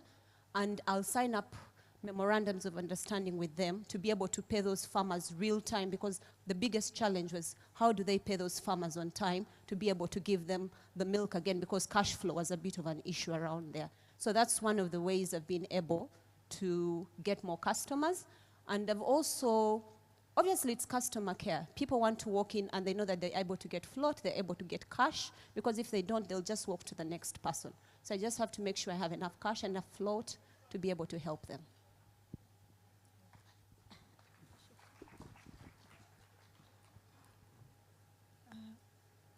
We're able to branch to Rwanda because of the demand.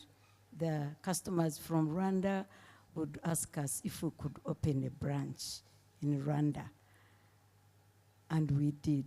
But it has been a bit tough because the customer base is small, the population is small. When you are doing retail business, you need numbers. But we are persisting and working hard and obeying the laws. And our manager from Uganda has learned the language, so she's managing to keep the business going. And how we built Nina Interiors, we started very humbly, very, very humbly. Slowly from the kitchen, making the bread, to hawking it to the offices, to the next office, to another block, to buying a bicycle, and using the gardener to deliver the buns like that, like that, like that. And then I involved my own children and my nieces and nephews who lived near me or lived with me. And we started small growing, and members of staff were being recruited, were like family. We still work as a family. They call themselves the Nina family. And we've persisted and saved and continued. And we thank all of you for the support. Would not be there. I wouldn't be here. Thank you very much.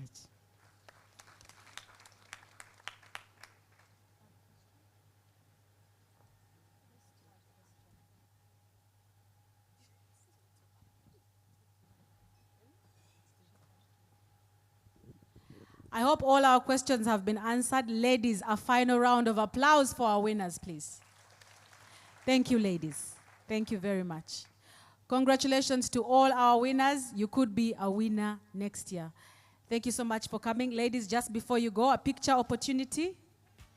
Before you go, a picture opportunity. I'd like to welcome onto the stage MTN CEO, once again, Brian Goldie, MTN CMO, Mapula Bodibe, and Senior Advisor, Madam Maria Chiwanuka, Presidential Senior Advisor. Please come on to the stage for a photo opportunity before the MTN CEO gives us his final remarks. Thank you.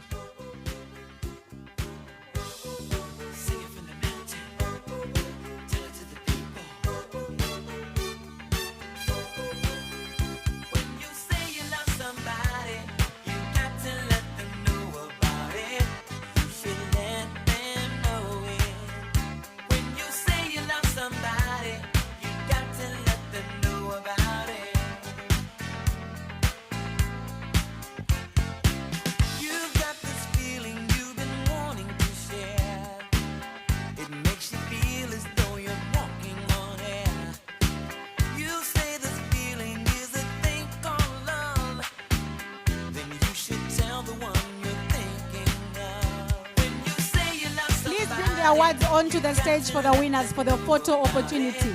Please, the awards are important for. Please bring the awards onto the stage for the photo opportunity. Thank you. Thank you.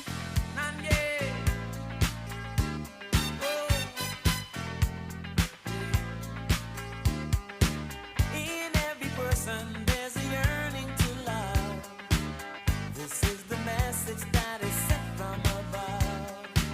In every heart, there's a love so true. That's why I'm saying. Thank you, ladies and gentlemen. Thank you. And now for the remarks from MTN Chief Executive Officer, Mr. Brian Goldie. Thank you.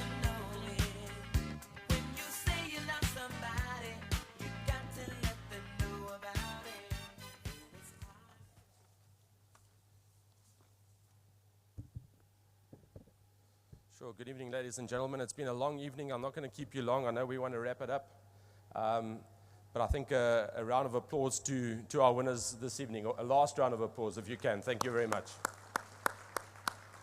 I think there's nothing better than advocacy in terms of what people say about your brand and what we stand for.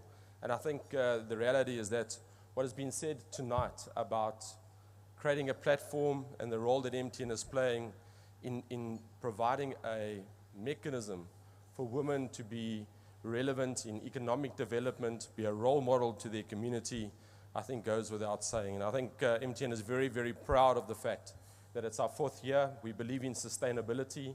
The fact that our winner in its first year is the keynote speaker, we are very, very proud of. And that actually just shows what can be done in terms of a sustainable platform and a sustainable model. You know, the reality is that last year's winner, again, has had unbelievable recognition. And I think, as our keynote speaker said tonight, just having a platform for recognition, showing the world what we're capable of, showing the people around you in your community what we're capable of is, I think, very profound.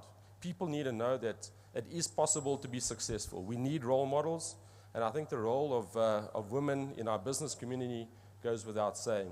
I think MTN in particular are very proud of the fact that in actual fact more than 50% of our workforce is female. I don't think that's a coincidence. So I'm not going to go through the characteristics of why that's the case. I think we're also very proud of the fact that that right now we actually have a number of different executives in the leadership team that play quite significant roles. So as you've seen tonight, our head of marketing is a female, our head of sales is currently a female, our head of customer experience is a female, and our head of business risk is a female. And I think what you're seeing is that MTN is leading the way in terms of empowering women and making sure that they are the leaders of tomorrow. And I think that's very important and very critical. We have, in actual fact, a number of senior managers that are female. So I think we pride ourselves in that respect. But it certainly brings up a quote that I think is one of my favorites. And I think it goes like this. It says, if you want something said, ask a man. If you want something done, ask a woman. And that's my favorite quote from Margaret Thatcher. I don't want to feel too intimidated by that personally. But I think we have to recognize that the role that women play, and it's certainly substantial. You know, I think there's a number of other quotes that I've got as well that I just wanted to share with you. For me, because it's just really about inspiration. You know, the people that have won tonight are the role models. Not everybody necessarily won an award, but the truth of the matter is that everybody is a winner. The fact that the people are getting recognized, the fact that there is a platform for recognition, that they can showcase their capability, I think is absolutely critical. But perhaps one or two other quotes that I think are really relevant for this evening. It's have a vision and passion, be courageous, focused, and disciplined. Lastly, persist. It's definitely not easy. And I think that's certainly what comes out in all of the winners this evening, that they had vision, they had courage, they persevered, and as a result of that, they are successful tonight. It comes through very clearly from the keynote speaker. It comes through very clearly in terms of all the winners and all the participants. And that is in actual fact from a lady by the name of Monica Musonda, I think you pronounce it like that, who's the founder of Java Foods from this particular area. So, you know, it really is a pleasure for me, and in fact, it's an honor to be part of the sisterhood, you know, to be in this illustrious company, you know, to understand the role that they play. And I think what we've done is we've created a platform, and certainly as the CEO of MTN Uganda, it's certainly been my privilege and my honor to have been witness to that this evening. So, you know, I think we're doing a really great job, and I think the MTN team, who I'd like to thank and recognize, is certainly going from strength to strength. In closing, I think it's required of me certainly to thank our panel of judges who have certainly created credibility, a very auspicious panel indeed. And I think that's what creating a mechanism for the awards to be seen in a credible way. The fact that there's such substantial participation, and certainly that's what our focus is going forward. The number of different people that have contributed through their contributions in terms of sponsorship, I'm not going to go through the extensive list again. They have already been recognized this evening by our CMO, and I think that's very, very important. What we are trying to do is we're trying to provide a broad base of tools and skills available to the people that are winners, so that they can go from strength to strength. I think the recommendations that were made by our panel of judges certainly will be taken note of, because what we want to do is we want to create a credible platform so that we can go from strength to strength. This must become a pinnacle in terms of what everybody aspires to in terms of recognition. So, ladies and gentlemen, thank you very much for your audience this evening. Thank you for honoring our invitation. Thank you for, I think, the respectful process, the honoring process that we've paid to all that have contributed here tonight. Thank you very much, and travel safely.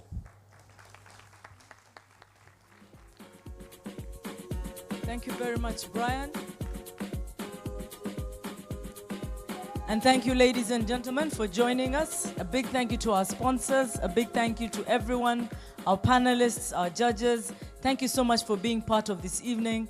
Have a good night, a good weekend. See you next year, and God bless you.